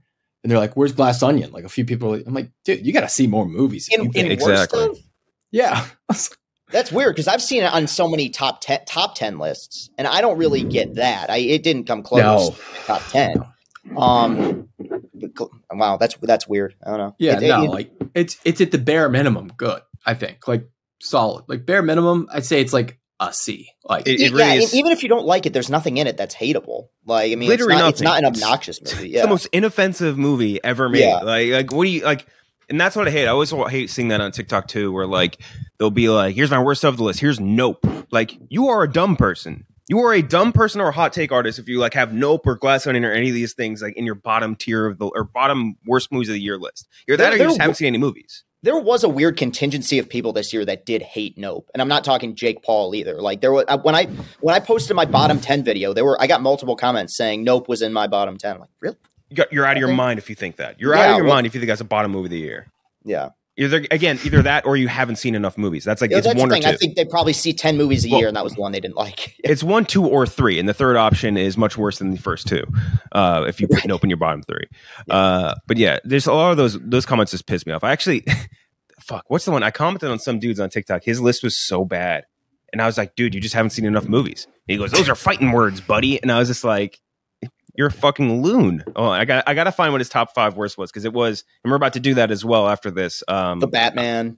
One thing I do want a final sticking point for this movie: quit doing billionaires in the movie. Quit doing the tech billionaire. Yeah. No one has nailed that character. They've tried to do it with villains. Now here with a comedy, they've seen it a few times with comedy. Like nobody does it well. Like it's just grating. It's like trying to do it's like a Trump impression. Like just know what? Like I don't care if it's good. Like it's just fucking annoying at this point. It's tired. The character doesn't work. Yeah, we get it. It's an Elon Musk allegory. Okay, we understand. It's tired, and it's just like it reminds me of like, you know how I always complain about like the PMC bad guy, where it's like, hey, we're not going to use Russia or China or North Korea or whatever as a bad guy. Here's a private military corporation that's just a like very vague bad guy. Like fuck you. Like I'm so sick of that shit. Okay, so there's this guy. His name is Moronic Moth. This was his top 5 worst list. Number 5, Lightyear. One of the 5th worst movie of 2022, Lightyear. Number 4, Bones and All. Bones and All, not a great movie. Definitely not number 4 worst of the year. Thor: Love and Thunder, number 3. That's another great hot take list. I can respect that. I can actually ride with that too. I can actually respect that. Like, because if you've seen like maybe like the average person, like an average movie sees about 30, 35. that movie has some shit in it that's really unforgivable. Yeah. It made my bottom 10. Number 2, Pinocchio, the Tom Hanks one. Yeah, well, I mean, that made mine. Yeah. Number 1, Morbius. Morbius, a fun That movie to also make made fun mine. of. I don't think Morbius is like, I don't know. There's something about Morbius where it's like it's a bad movie, like no doubt about it, but it's not unwatchable. It's not an It unwatchably has bad bad movie. good. It has bad good. It's bad like, good. It's not bad. It's I think if got you- some stuff in it that's funny. Like the Matt Smith dancing is objectively hilarious. Hilarious. Like, I think if to be in the bottom 5 list of any movie of the year, you need to be like unwatchably bad, like barely a completed movie. I think that's where that has to come into play. Like if you're like, yeah, it was everyone was doing its Morbin time to Morbius. Like I don't think that's like that doesn't make it the worst movie. It just means that it was like the most popular movie to make fun of, and that's because it was watched by a lot of people. A lot of the ones I think in most of my bottom list of bad movies, no one has really seen them. It's like really shitty ones like that Jeepers Creepers Reborn bullshit that like 10 people watched. Like it's nothing like fucking Morbius, which probably made a profit. I don't know, actually. That's a good question. No, it didn't do well. But the thing about Morbius to me, and I think I said this in our initial review, is I wish it was worse. Like its biggest crime to me, is that it's just remarkably forgettable and stale. Like for a movie that was delayed 3 years, all these memes that had all these memes made about it. I wish it was more of a disaster. I mean, well, obviously I wish it was good, but like I knew that wasn't going to happen. So yeah, no, that's just kind of how I felt watching. Like they didn't make my bottom 10 list either, just because it was so forgettable. That's like me with a couple years ago with New Mutants. Like we made fun of New Mutants for 3 years, and we were just like joking about how it got delayed, and like we're like that we really just hope that this movie's a shit pile so we can make fun of it, and it wasn't. It was just like bad, and like same thing. I still haven't watched it. It's another one. I'm saving it as a treat. It's another one like forgettably bad, and like the other one of those was recently A Christmas Story. Christmas or whatever, that one. Like I wanted that to be shit so we could rip on it so bad. Instead it was just like very mediocre. And like I remember it might have been the first review I did with you guys. A movie recently that I felt that way about was Home Sweet Home Alone, where I was just saying, this is why are they making this? It's gonna be shit. Not a good movie. And I remember you guys hated it, but I was the one where I'm like, it's just there. It's just stale, nothing, white bread nonsense. Like it's That one was there's no bad guy in that movie. That was right, the most likable characters for some reason were the antagonists. I don't know how. I was rooting for it was Rob Delaney and what's her Ellie name? Kemper. Kimmy Schmidt, Ellie Kemper, very unlivable or like unhateable, I guess. No, it was bad. It was bad. I hated it, to be honest. I thought about that for 2 seconds, and I remember how they wasted what's his name, Archie York, the kid from Jojo Rabbit, or Archie Yates. That kid rocked in Jojo Rabbit, and then he was just so good. He got fucked in that movie. But yeah, Glass Onion. I'm in 88. Gucci at an 80. What'd you land it on, Chris? 70. Around a 70. Yeah. Again, fun movies. I hope that Rian Johnson just continues to make these ones, like these type of movies. Even if like maybe they aren't as good as the original or can't live up to that hype, I still would like him to continue making them forever. If Kenneth Branagh can make like 50 renditions of like Death on the Whatevers, like give Rian Johnson unlimited budget to continue making. Dude, Kenneth Branagh got to feel like a fucking idiot. Like he probably thought he was going to have that space locked up. The Agatha Christie murder. No one was doing them. And then he drops Murder on the Orient Express. And I think that was right before Knives Out, right? Yeah, I think that was 18. Yeah, I think it was, right before it. And then like just Rian Johnson comes in out of nowhere and just like steals the Agatha Christie thing. Like not direct, but very clearly heavily Agatha Christie inspired and just so much better. Just so much better than what Kenneth Branagh's doing. Kenneth Branagh might have to pivot and make Artemis Fowl too. Yeah. Oh, see, that's one that makes a bottom 5 list because that that's was my worst of that year. Yeah, yeah. That one was offensively bad and barely a completed movie. Dude, what was it? Not Glenn Close. Who played the elf? Was Judi Dench. Judi Dench. Yeah. Again, another 1-2 punch where Judi Dench went Cats and Artemis Fowl back to back. That was so bad. I think in my initial review for that, I was so mad. I said she should have her SAG card revoked. That was she went from playing. She was old dude in Cats, and then she played. It was either a leprechaun or a fairy. She was like a fairy. She was like a fairy general. Right. Yeah. Fuck, that was stupid. And then Josh Gad he was eating dirt and shitting it out. Well, I mean that's a Mulch Diggum staple. I mean you can't knock Diggum. Show's so funny. But yeah, so that's Glass Onion. Now we can go into our draft. our draft. Again, we're going to do 2 quick ones. The first one's going to be their best movies of or favorites of the year, and then the second one's going to be we're going to say worst of the year. I mean, the best of we're going to do 5. The worst of we're going to do 3 because it's just easier to narrow it down.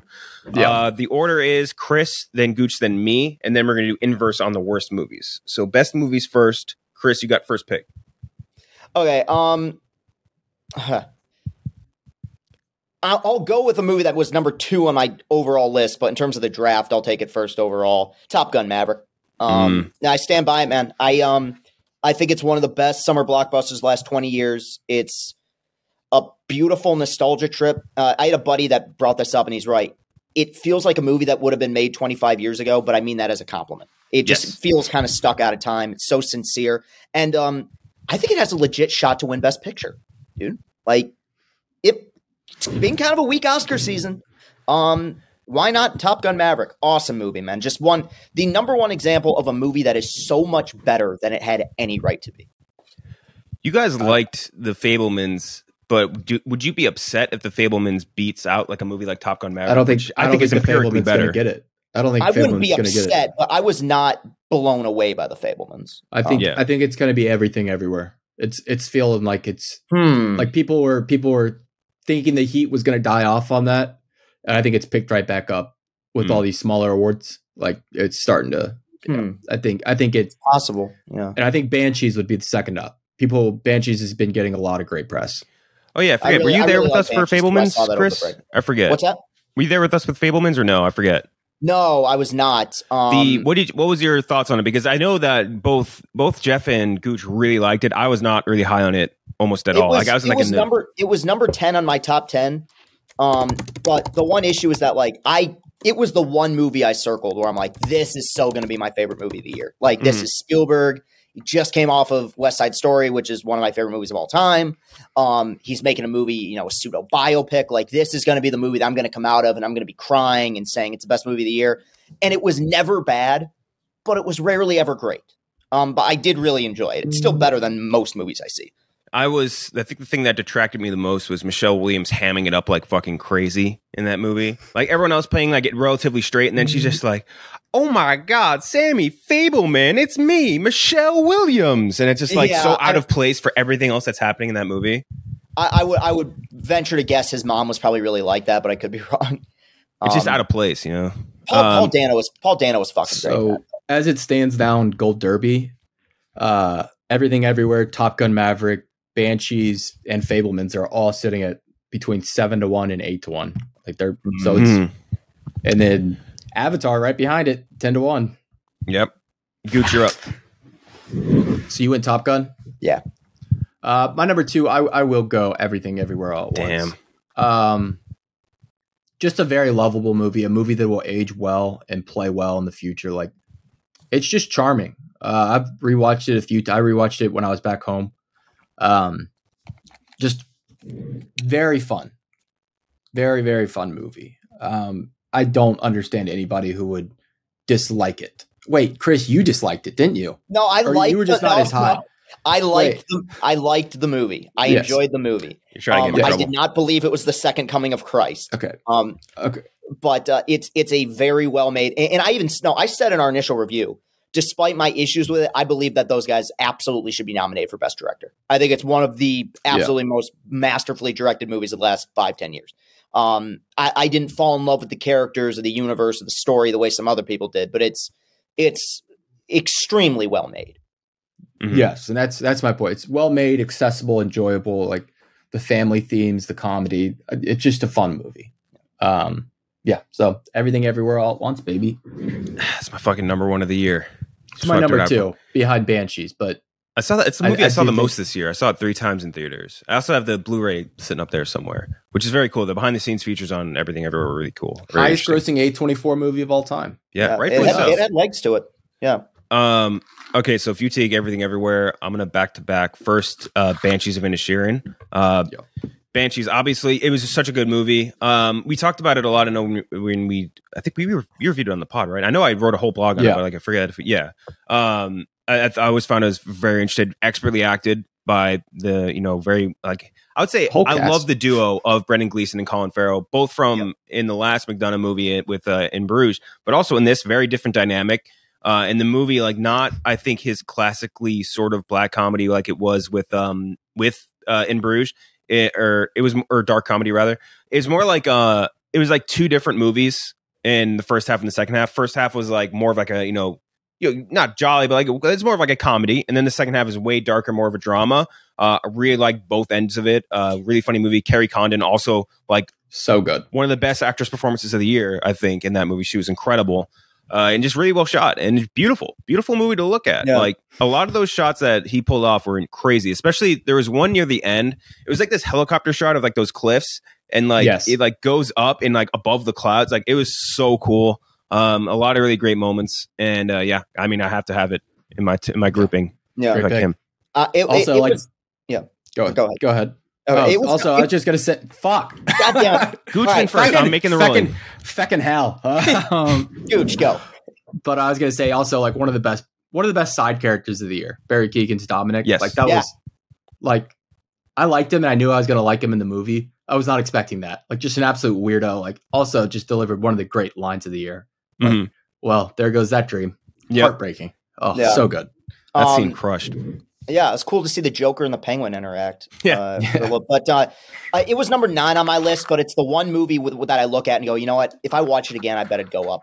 I bet it'd be higher. Just because it made me laugh a lot. I mean, it's a funny movie. And man, I mean, he was never bad, but what a turnaround for Colin Farrell, man. Like, for sure. I feel like really over the last decade, like it was one of those things where I just watching Banshees, I'm like, you know what? I just realized I feel like Colin Farrell's been good in everything for a long time. Like I can't remember the last time he was bad.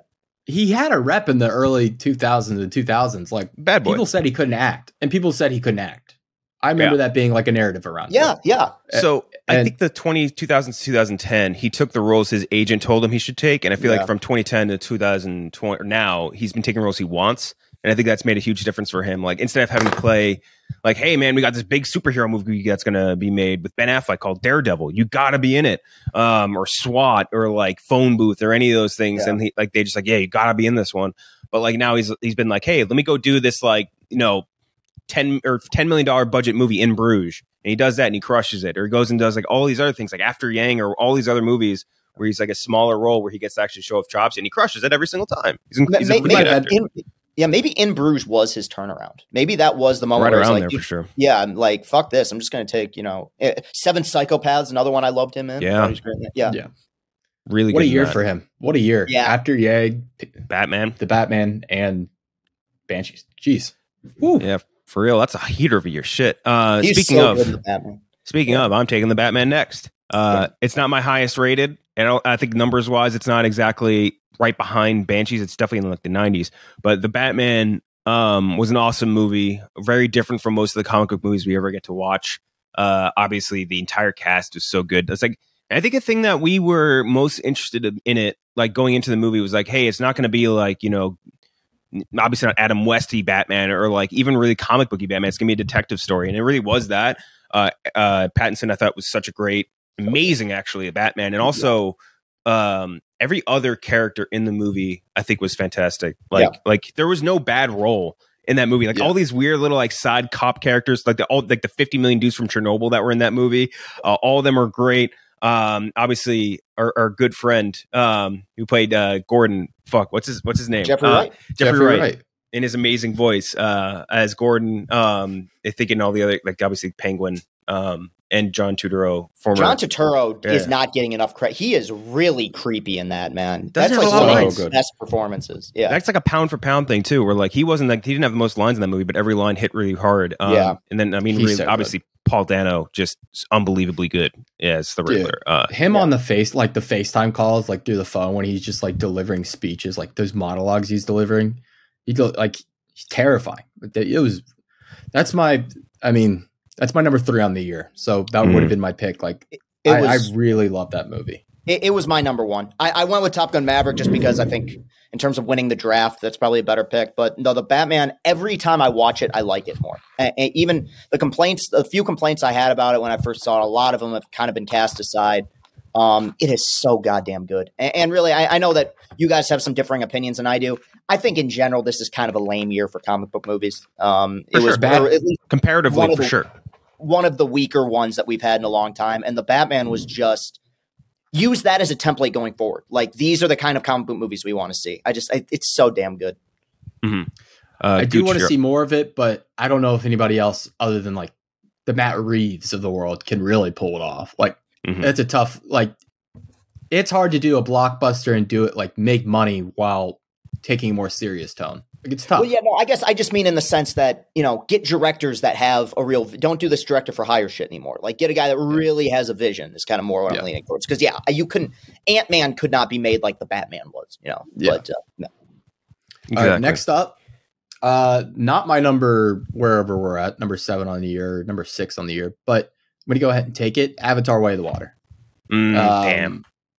So I've seen it twice in theaters now.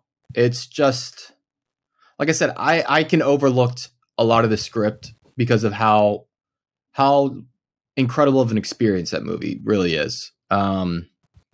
It's truly mind blowing. Like, I really can't get over it, and it makes you mad. And I said this during our review of it. It makes you mad at the blockbusters we have been getting when you see Top Gun: Maverick and Avatar: Way of the Water come out in the same year. One movie using practical effects to achieve what it wants to do, and the other movie taking time to put out good CGI and make it look great. And thinking about what the shots you want to do in previs and nailing them. Because the action sequences were just brilliant. That final hour is just a marathon of like madness. Oh, loved it. Never bet against James Cameron. Never bet against him. Good Lord. It's never going to work out for you. Obviously, great movie. We talked about it a little bit before. Just awesome. 3 hour long movie that doesn't feel very long. You know what I mean? And I'm sitting there like, very rarely am I going to watch a 3 hour movie. And this is what happened when I went back to back and watched Babylon the next day. Like, that movie I wanted to end by the 1.5 hour mark. And like this movie, Avatar, I was like, I'm all in. I want to see more and more and more. And I was almost upset when it ended. Yeah. Babylon, we didn't get a chance to talk about it yet, but that's going to be fun to rip. Yeah. That's going to be a fun. I haven't seen it yet and I'm scared. You don't have epilepsy, do you? I do not. Okay, good. I think Chris is going to love it. You think so? Mm-hmm. I love Chazelle.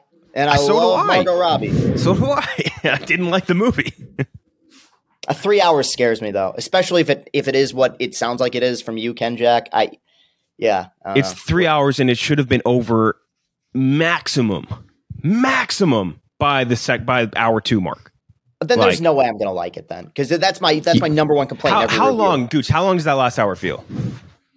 It's long, but the issue is they're running through. There's a lot of storylines. They have a lot of characters, and they set up things with every single character. And so they're trying to see all these different characters come to a conclusion in their arcs in the final hour. So you're just like running from place to place. The last hour is really what turned me off to the movie. But I'll be honest, I kind of wish this was like twice as long in a mere miniseries. That way, that would be better. You could do every single character and give it justice, and you kind of split it up into 1 hour chunks.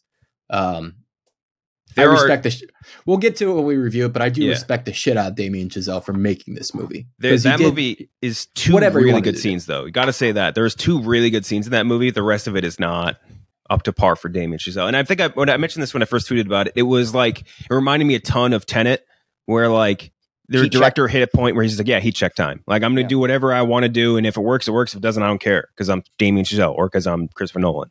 But yeah, so I know some people liked it, but that movie was rough. Chris, you're up. Is Margot Robbie naked in that?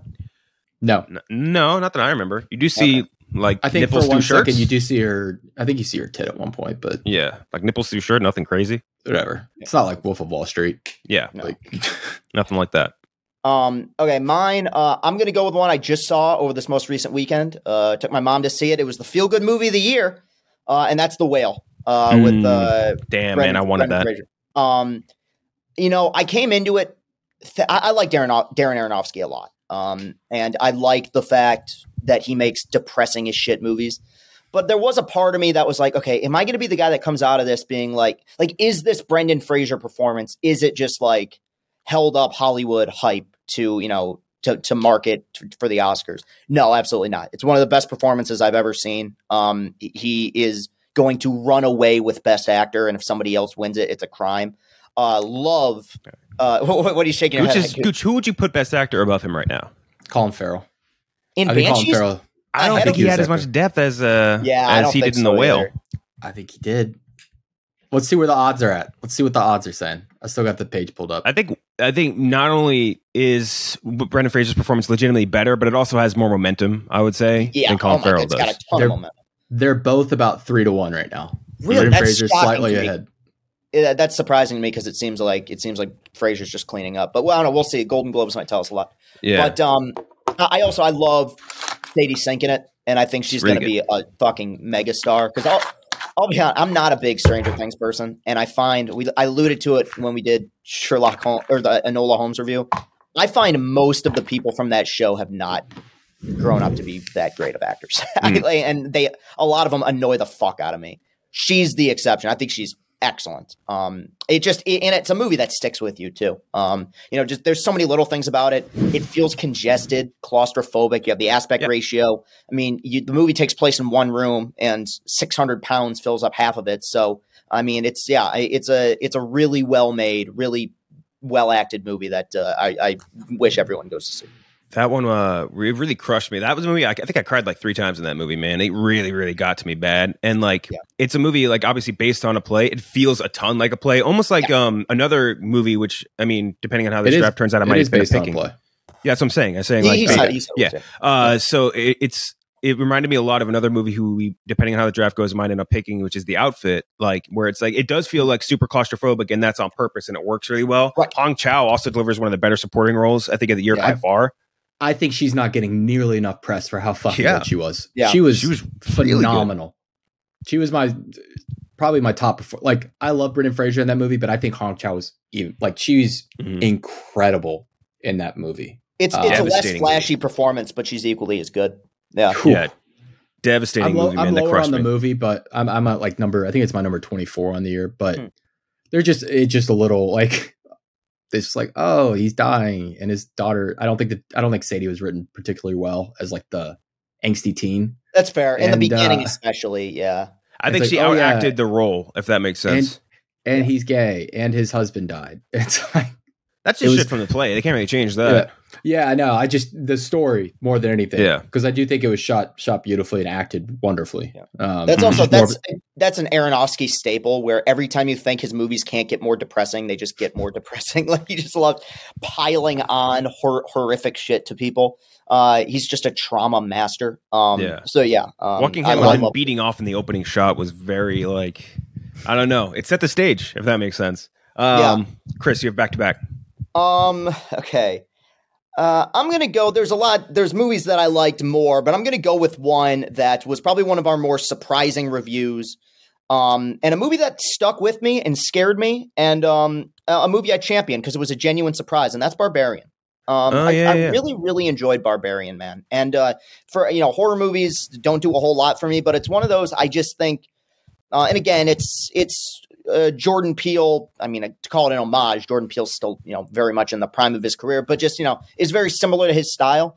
But I can't think of many movies this year that were as unpredictable as this one was. It's one of the few instances, and we see so many movies. It's one of the few instances where I truly didn't know where the film was going to go. A lot of twists and turns, good acting, and a really terrifying. I mean, I could call it antagonist, though she's really the victim in the mother character. So, I really appreciated Barbarian for what it was. So I'm going to take that third. Yeah, I think that's a great pick. That was a huge surprise in the year. Like there was like a couple of those movies this year. Like I think the 3 that stand out are definitely Barbarian, but also Chippendale Rescue Rangers. Mega surprise for me. Not really. It shouldn't have been because it was like Lonely Island guys, but it really was. Yeah, it was still surprising though. Because of like the material. Because I'm like, I don't give a fuck about Chippendale. I'll never watch that. But like, man, God, you really just did it well. And also Violent Night, which we talked about a bit. Massive surprise of the year. Gooch, you're up. I could probably wait to get this, but it is my number 4 on the year, so I'm going to go ahead and take it. It's Cha Cha Real Smooth. I was going to steal it from you if you didn't. Yeah, I didn't get to watch it until it was on Apple TV, and I watched it 2 months ago, and I've rewatched it since then. And as good as Shithouse was from Cooper Wraith, this is much tighter. He's matured a little bit as a writer, and I thought it was fucking fantastic. Dakota Johnson, about as good as she's ever been in that movie. Her daughter, I don't know who played her. She's an autistic actress, and she nailed her role. Just a really funny, really heartbreaking, charming movie.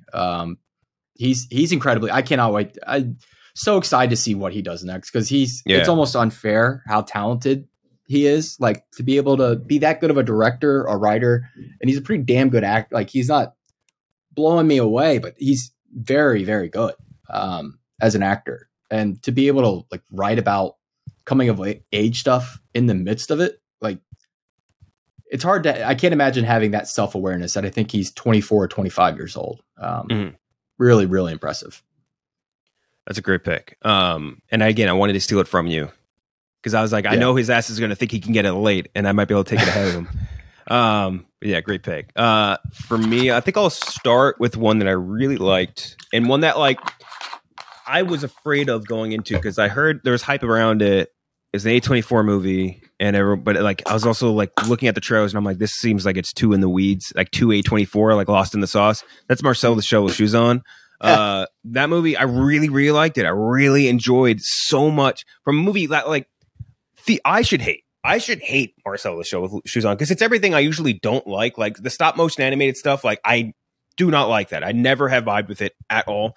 I think something about this movie, man, it really just like it has a huge heart, and I think a lot of the voice, I guess, people or voice actors in it really, really did well, and it just came out of nowhere and really just kind of grabbed onto the heartstrings and just ran away with them. And and that's something too with like I would say like dramedy is like a very I would say like top heavy sort of genre where like you have like that top grouping of stuff like Big Sick or whatever where like they're like incredible movies and all that. This I think is in that grouping, but there's also like so many more that are bad and they don't work out and the mixture of it is wrong.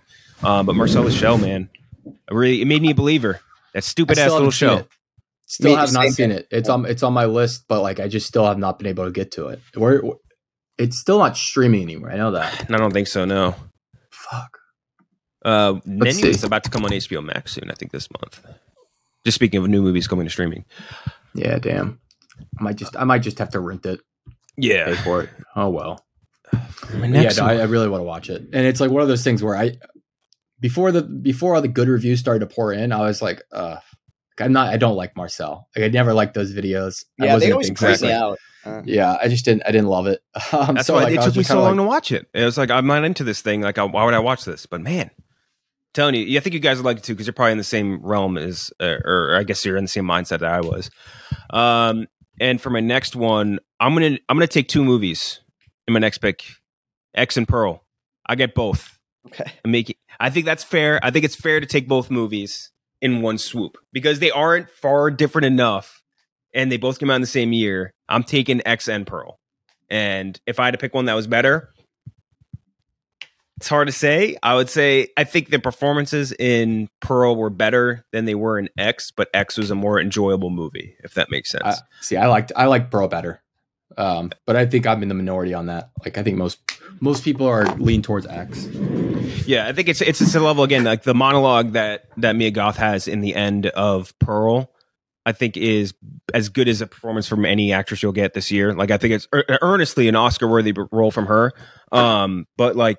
The actual enjoyment level in X was just higher. But yeah, I love both those movies a lot. Huge surprises. We interviewed Ty West's, which you could probably find on YouTube or whatever. Really interesting dude.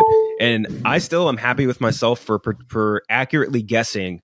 I was like, because they filmed those movies in New Zealand and they had all that World War I shit going on in Pearl. And I was like, did you get those trucks from the giant like cargo bay of World War I crap that Peter Jackson has collected? And I was correct. Got that right. I only knew that because of a really great documentary Peter Jackson did. Fuck, I already forgot the name of it. He did a World War I documentary that's They Shall Not Grow Old. Incredible documentary. Oh yeah.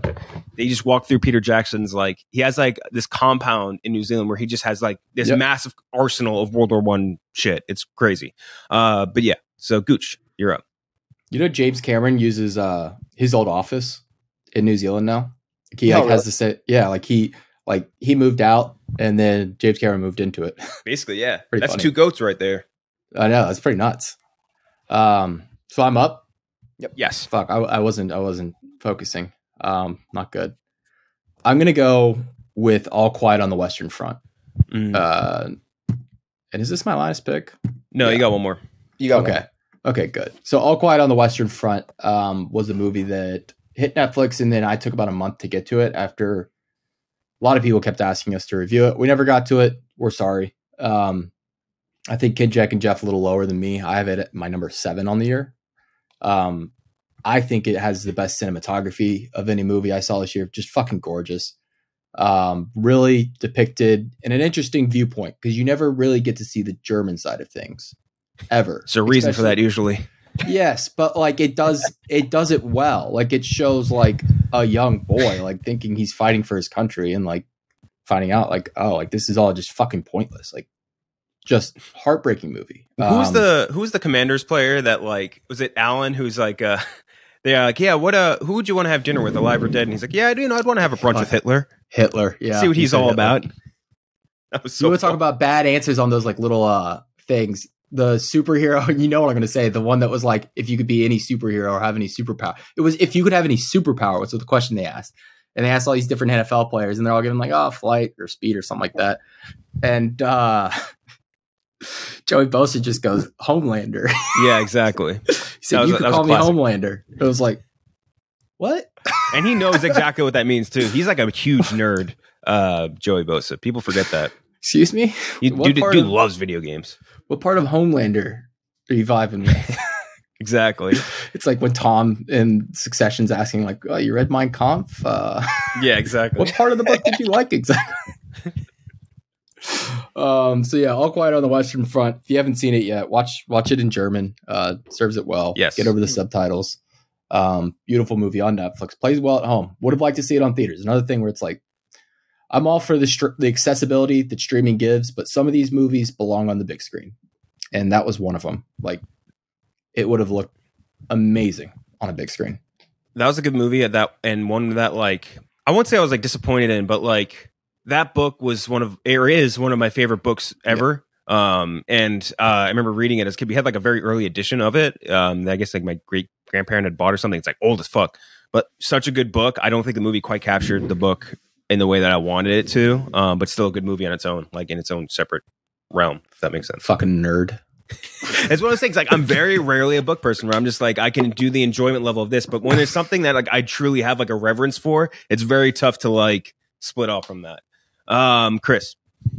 All right, I got 2 here. I'm going to go with the movie that made me laugh the hardest this year, and that's Jackass Forever. Damn. Jackass Forever broke me. I thought it was funny as shit. Like, of course, it's a weird movie to judge, right? Because it's not a narrative film, but in terms of just overall enjoyment, I haven't laughed that hard at anything in a while.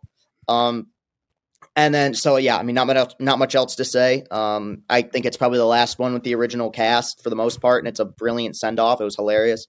And then the last one, I'm gonna give a shout out to The Menu. One of my favorite performances of the year by Ralph Fiennes. We all liked it when we reviewed it. It ended up dropping a little bit down on my list. It did not end up making my top 10. It was number 11, just because I think outside of Ralph Fiennes, the movie's somewhat generic, and ultimately the message of the movie is kind of muddled, but he's so good in it and the cast is so good in it that it's definitely worth a watch. And I really hope he gets an Oscar nomination. Mm-hmm. Yeah. I'm with you on the Ralph Fiennes part, especially. Okay, Gooch, you're up. You have your last pick, Chris.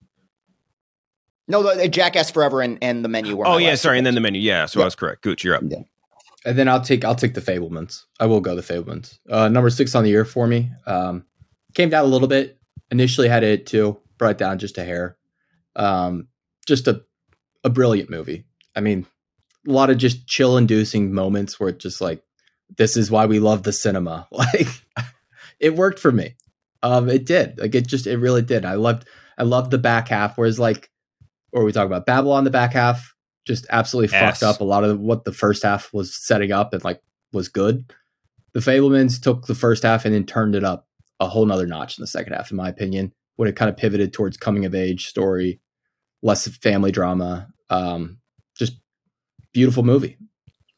Somebody on our subreddit said that I look like the main kid from The Fabelmans. A little bit. It's not wrong. A little bit, yeah. I mean, which, hey, that's a compliment to me. He's good. Yeah, worse people you could look like. Yeah, Gabriel. I look like Paul Dano. Also, very funny. You know that Christian girlfriend in the movie? Yeah. She was great, by the way. Like a great, one of the better like side performances of the year. Just bit characters. She like is just like a cooking YouTuber. Like that's what she does. Yeah, that's right. I remember you showed us up before. Yeah, so funny. Like not like really a actress. Like just like kind of like a YouTuber. Like what the fuck.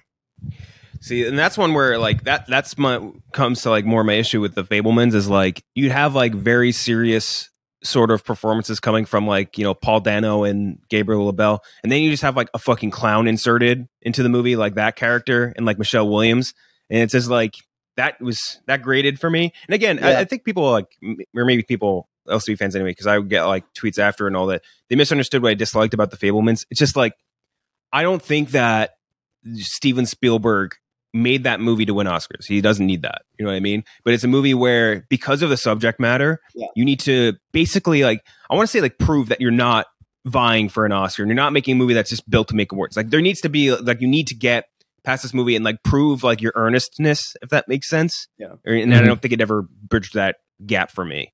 And that's where I ended up not liking it. Okay. So that was your last one. Good old Sammy Fabelman. I'll do After Sun. After Sun, I easily could have drafted at like number 2. But After Sun, really, really good movie.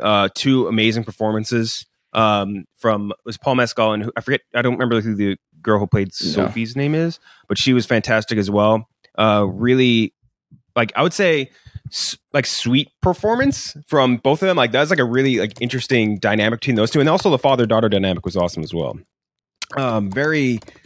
I don't know how else to put it. It's a very good. If I had to rate like almost any drama this year, like this holds up with any of them. It's way up there. Really, really good movie. I'm excited for it whenever it comes to streaming because I think a lot more people will vibe with it. I'm trying to figure that out right now. When that comes to streaming, I think a lot more people are going to connect to it because that's one where it probably came out in like fucking 500 theaters and like no one saw it other than like me and Jeff. So like, I still haven't seen it, and it's $20 to rent. So I've been holding. I might just have to pull the trigger on it because I do really want to watch it. I hear Paul Mescal really good. I hear Paul Mescal is fantastic. He crushed it. I mean, both of them did, but like again, Mescal was definitely the star between the two. Great pick. So yeah. That's the end of our draft. Chris, you have Top Gun Maverick. You have The Whale, Barbarian, Jackass Forever, The Menu. Gooch, you have Everything Everywhere All at Once, Avatar, Cha-Cha Real Smooth, All Quiet on the Western Front, and good old Sammy Fabelman. And I have Banshees of Inisherin, The Batman, Marcel the Show with Shoes On, and After Sun. Now we get to do really quick our three-team draft of worst movies of the year. And I get to start, which I'm kind of excited about. We already did these lists on like Instagram and everything. I'm gonna switch mine up a little bit and just take Blonde first overall. I think Blonde. Just so I can. You don't hate that movie. I hate that movie. That movie, and we talked about this when we reviewed it and everything like that. But like, it was made for absolutely nobody. That movie was not meant to be viewed, enjoyed, understood, or anything. It was made for nobody, and it was just. An absolute and total pile of shit. And it was such a waste because you have a top tier actress like Ana de Armas and you have like a very interesting storyline in the entirety of Marilyn Monroe's career and life and all that stuff, and just ruined. Just an awful, awful, awful movie from like who is otherwise like a pretty good director that fucking New Zealand dude, I forget his name. He did Assassination. He did Assassination. Killing him softly too. Like movies that I like, and he just I don't know. He swung. I don't even think he swung for the fences here. Like that's probably the wrong way of putting it. He just a dog shit movie. Ana de Armas had a rough year. Some people liked her in that. I didn't think she was that great in Blonde, but between Blonde, Deep Water, and I know I get backlash against this, which is just amazing to me. I know some people like The Gray Man, but okay, I thought she was in 3 really bad movies. She was bad in The Gray Man. The thing. So she wasn't boring. good in it. Yeah, so like boring. Yeah, straight up boring. Yeah. Gooch, you're up. Fuck. I can't believe you took Blonde. You're such a dick. First overall, I gotta take it. I gotta go with The Munsters. Yeah. Fuck. The Munsters was just one of those Chris where you hated talk that about movie. it and you're like, I can't believe this is a movie. Like, it's just not a movie. It's a porn parody without sex. Yes, correct. It's high school theaters could make a better movie than that. Yes. It was Legitimately, like it's perplexing how bad it is. I don't know. Rob Zombie, I've never liked him, so whatever. Fuck the zombie. The zombie heads will get on me. I don't care. Fine. It's a bad movie, and he needs to stop casting his wife and shit. Like, yes, that was embarrassing correct. for both of them. It's my worst movie of the year, and one of the worst I've ever seen. I'm surprised it hasn't appeared on more bottom 10 lists, but I think so few people saw it that it's kind of being overlooked. But it is, I mean, it's the one movie I saw this year where I just questioned what the parameters are for what an actual film truly is, because just basic shit is just thrown out the window in it. I think maybe the reason it doesn't show up on a lot of those lists is because like It's a so movie like pathetic. Blonde, for example, like that movie's trying to be good. You know, Yeah. Munsters, like, I don't know, like you could say what was the actual objective of the Munsters movie. You know what I mean? Someone tried to make that when we posted that list. Someone tried to make that argument to me. It was like, "Oh, you don't get the Munsters. The Munsters was trying to be bad." Like, no, I don't mean If it- trying to be if- bad. I mean like, or like- what is the ceiling of a Munsters movie? You know what I mean? That's more what I mean. it could be. I mean, fucking Wednesday Addams is the #1 show on. Yeah. Like, And, so and there's you know a what? there's a market for this kind of shit. Like there is. It's true. Yeah. And even if it was trying to be bad, it's still fucking boring and obnoxious. That's the thing. Like, It's not. You yeah. can't even make the argument it's bad, it's good. It's just bad. Like it succeeds in nothing. Yeah. Yeah. I guess that's maybe just the thing is like levels of expectations. And I think you watch the trailer for the Munsters movie or whatever, and like you're like, this is not going to be something that blows my socks off. Like you see even the banner ads for like Wednesday, like that's that's going to be something that they're trying really hard at. I don't think that maybe necessarily had the same expectation going the Munsters. I'm like, oh, this is going to be bad, and it was bad. So like it didn't. It's my number. It's I think rating wise my worst movie of the year, but like it didn't disappoint me, if that makes sense. Like Blonde disappointed me a lot. But Munsters, I was like, this is going to be shitty, and it was shitty. So it didn't sting as bad as like Blonde did, and it wasn't as much of a waste because again, it's fucking Rob Zombie and his wife. Like I don't feel like there's a big opportunity I can't get cost past there. Blonde. I'm still thinking about Blonde. This movie fucks with me. It does. The It's a talking fetus. disturbing movie. Yeah. How many scenes can we show a fetus in one movie? Blonde answers the question. Just like oh my god, POV of JFK's dick. You're JFK's dick. Like, what are we doing? What are we doing? And not to mention, so much of the movie is made up anyway. Like it's a fictionalized version of Marilyn. It comes across as completely exploitative. Mhm. I'm going to go with a movie that held my #1 spot in worst of the year for a long time. And I thought it was going to get there until the Munsters. The Bubble. Yeah. The Bubble was so like embarrassing. And I called it too. I remember when we reviewed the trailer being like, okay, there's a lot of people in this I really like. And this trailer sucks. And it is just so much like the Munsters, obnoxiously unfunny. By again, a director I really like. I like Judd Apatow. Like it seems like over the last few years, people have been soured to him, but he hasn't made many bad movies. And his previous movie I like quite a bit. I like King of Staten Island.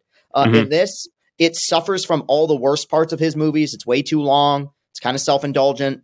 But unlike most of his movies, it's not funny. It's just horribly unfunny. I think I wrote in the blog that I put out about it that it's what Tropic Thunder would have been if it was written by a 9-year-old. And that's basically what this is. This fucking script was written in crayon. So yeah, pile of shit. After that, because I got another pick, I'm gonna go with a movie that I don't know if you liked it, Ken Jack, but you like tripled the rating I gave it, and that's Roland Emmerich's Moonfall. Moonfall. Yeah, Moonfall was god awful, and Roland Emmerich. It is just amazing to me that like for some reason he gets a pass by a lot of people. I don't think any of his movies are good. Like even his good movies are bad. Like. Is Independence Day really a good movie? I think Independence Day, The Patriot, and the Day After Tomorrow was solid. Like Day After Tomorrow was like a solid movie. It's not like one Day After Tomorrow. It's not that never movie that's gonna blow your socks off, but that's like I think he's another guy where it's like he's not a good, maybe not a good director. He's a great entertainer.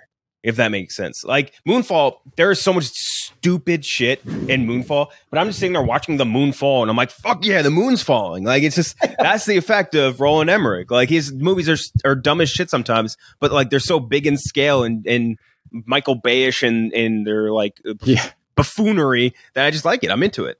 And there are certain movies of his, like 2012 is so indulgent with its destruction that I get what you're saying. This was, I couldn't even really be blown away by the effects or the spectacle, because I've seen him do things that were much bigger and grander in scale.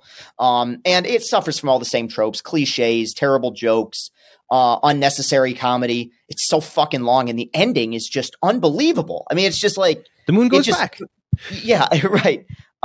So yeah, rough movie. Those the fucking I need to see. I think they said Emmerich said he was thinking about making a sequel for Moonfall. I don't know if you heard that. But it's set up for a sequel. Yeah, like they have the aliens and everything with fucking Samuel Tarly from Game of Thrones. Roland Emmerich is to TNT what the Russo brothers are to the MCU. Like, yeah, just plug and play. Like, he just gotta turn out TNT movies after TNT movie. I actually is this a safe space? Because I don't hate 2012. No, I don't think that's an hate awful 2012 movie either, because I at the time was blown away by the effects and the destruction. That movie too. It's like that was John Cusack, right? Yeah. Who the fuck is casting John Cusack in an end of the world movie? You know what I mean? Like it's just so many bizarre choices in that, but like it just works because to a degree, it's just Roland Emmerich doing weird, dumb, big, grand shit. You know what I mean?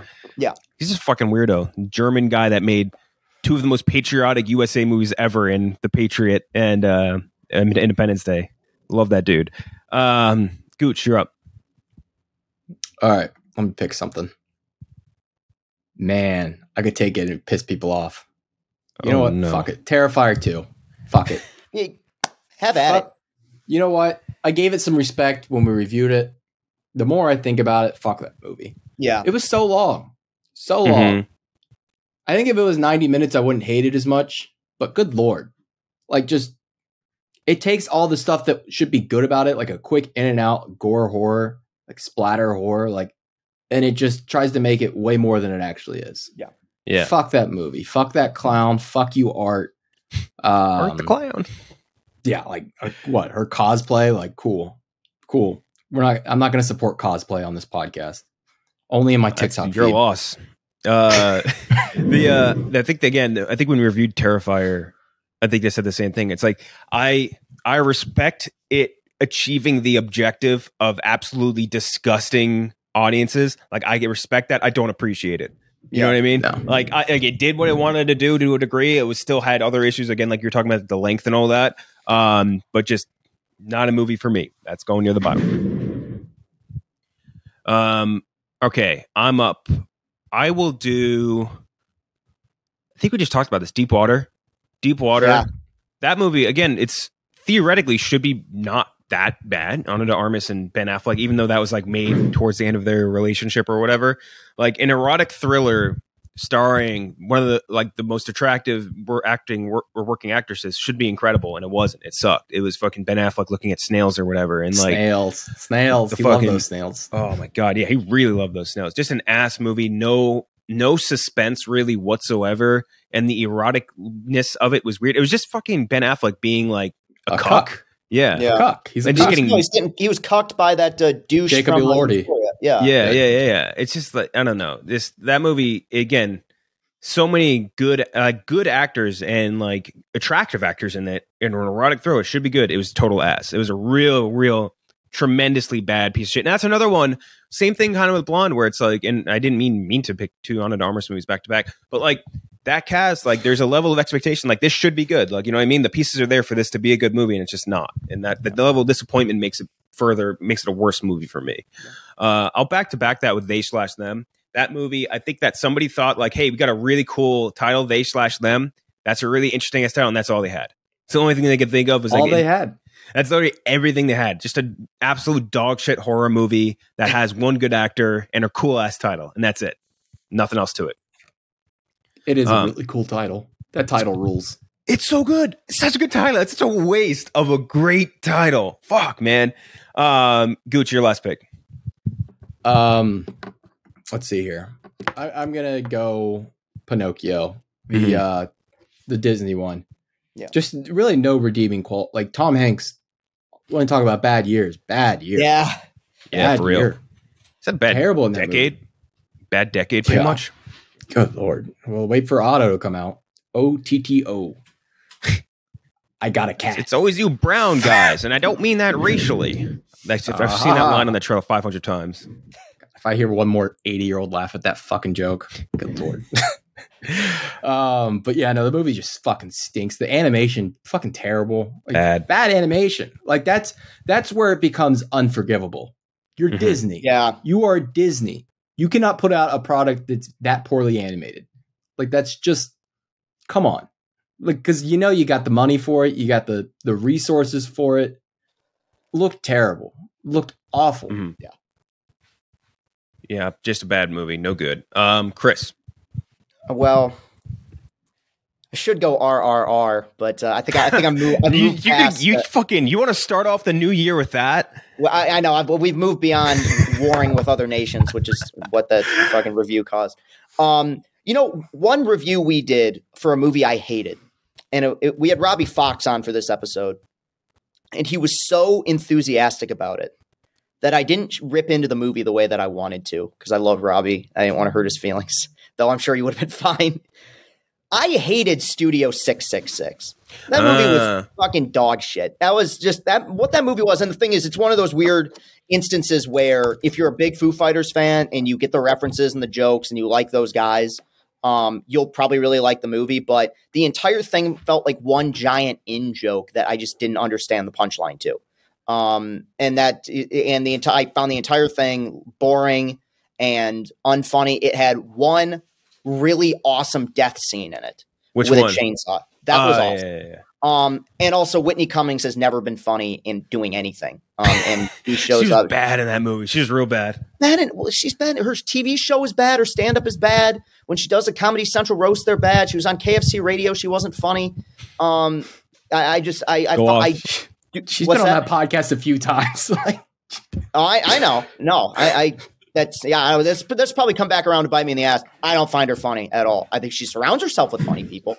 But I just never understood her appeal. Not to say she's the reason that movie's bad. It's poorly written and those guys can't act. So, I feel bad because they had a rough year, the Foo Fighters. But I didn't like that movie at all. And then I got one more pick. I'm going to go Thor: Love and Thunder, which I think in my initial review, I said I liked Thor: Love and Thunder more than Doctor Strange 2, and that was a terrible take on my part. Because the deeper it went, the more loathsome I found Thor: Love and Thunder to be. I just think it's a really, really obnoxious movie made by a filmmaker who not for a single second took the film seriously. I think I made a joke in the review that the Shadow Realm sequence is the best review or the best moment in the film because it's the one moment where the film gets off its Ritalin, or gets back on its Ritalin. It's like that's the case because Marvel movies are filled with humor, all of them. I mean, even the most serious ones, quote unquote. But something like Avengers Endgame or the first Iron Man or Winter Soldier, in between the moments of levity, there's a moment where the movie sits down and says, okay, we actually need to take ourselves seriously for a minute. This is a dramatic moment. Not once does that happen in Love and Thunder. You have a character dying of cancer, which is like the worst thing ever. And like I said, I thought somebody was going to trip over a banana peel at some point. Just hijinks and shitty CGI and a completely wasted villain and a director whose stock is falling by the second. Outside of the fact he seems like kind of a massive douchebag, was on top of the world and made a movie as a joke. It's like a fucking home video. I really did not like it, man. I think it's a low point for the MCU. In a weird way, I found it kind of offensive because, I wasn't crazy about Wakanda Forever or Doctor Strange 2. They have their problems, but they're made by filmmakers who genuinely were trying to make something that was productive and interesting. And they took a few risks, even if I didn't agree with them. This was just one giant in-joke by a director who stinks. So, or at least for that movie. Jojo Rabbit's one of my favorites. I was remarkably disappointed by it. Yeah. We let you go off on that rant, even though you didn't actually have another pick. No, that was you just added a fourth. No. I wanted to hear the rant, so I was just like, no, fuck it. I'm going to let him go off. Like, you know what I mean? That was like I was still thinking about the last. We got to clip that. Me and Kid Jack made eye contact. We were like, should we stop him? No. And then we were like, no. We did the literal like anime meme. We're like, no, let him cook. Let him cook. It's my first show back. No, I mean, I don't disagree with a lot. It's my number 60 on the year. It's bottom 15. Like I really like. The more I thought about that movie, I tried to go back and rewatch it. It just, like you said, it just does. Like it's the most in earnest shit I've ever seen. Yeah, like, it's just not earnest.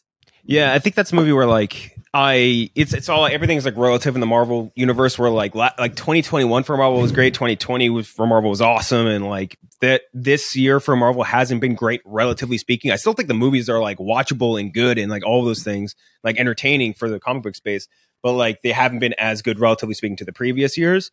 I do think I've soured a lot on Love and Thunder because when I rewatched it, it really is like that cancer subplot. It disarms every bit of comedy. Yes. And it's really rough to watch. And like in that sense anyway. And I do think that like I agree with you in that there wasn't a lot of like earnest intention for this where like even when you see Taika Waititi, like when he was doing interviews for this movie, he like really didn't give a shit about it. He seemed like such a fucking douchebag. He seemed like an asshole. He came off like an absolute asshole.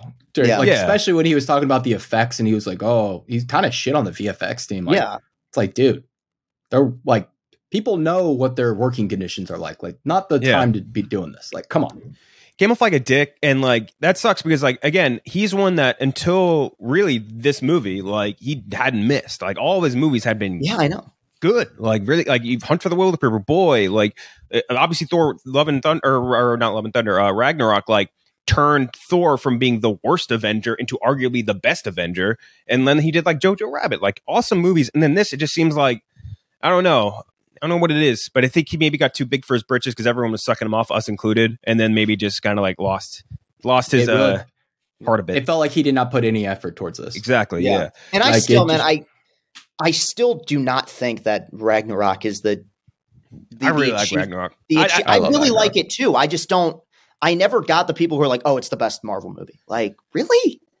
I think it's in top 5. I don't think it's the best. Really, by top 10, any metric. I don't know. I think it was a bit of an Emperor Has No Clothes situation where they gave him free reign to do whatever the fuck he wanted, and that was the result. I think the biggest disappointment again about Love and Thunder is not even necessarily like the unearnestness of some of that stuff. It's the fact that they had Christian Bale and wasted him. You know what I mean? You have arguably like the best actor working in your movie, and you're just like, let's have him have like 3 lines, and not phoning it in either. I mean, he was like he tried. The opening 15 minutes. I'm like, this is gonna be pretty good. Like, but no, all the gore stuff. Like when they had gore on screen, he was awesome, but he just wasn't on screen. It was like this very weird rushed romance between Portman and and Thor all over again, and just I don't know. I soured on that a lot on rewatch. I still think it's entertaining to a degree. Like there's a lot of really funny lines, like stuff that like there's lines in that are as funny as any lines in any comedy that comes out this year because comedy movies suck. But like again, it's just you need to do better than just that. And it didn't really do that. But yeah, so our lists are I have Blonde, Deep, and they them. They/them. Gooch, you have the Munsters, Terrifier 2, and Pinocchio. Chris, you have the Bubble, Moonfall, Studio 666, and Thor: Love and Thunder. You got 4 picks out of this bad boy. Oh, you see, I thought I only picked one. I forgot about Moonfall. You got Moonfall in there too. So that's the end of where we're on episode 68. I think we're on, right? Yeah. We'll be back next week. I think next week we'll do one of the other releases from this. Like which one are we late on? Because we decided this because it was Netflix. Do Babylon. Babylon. Yeah, I think Babylon will do next week, and that'll be Babylon will be good. Yeah, it is. Okay, I'll have to check.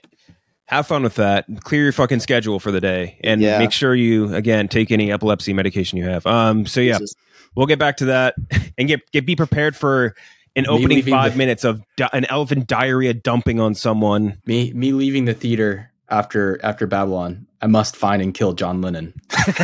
Literally, yeah. It's like one of those subliminal things. But yeah, we'll be back next week with that.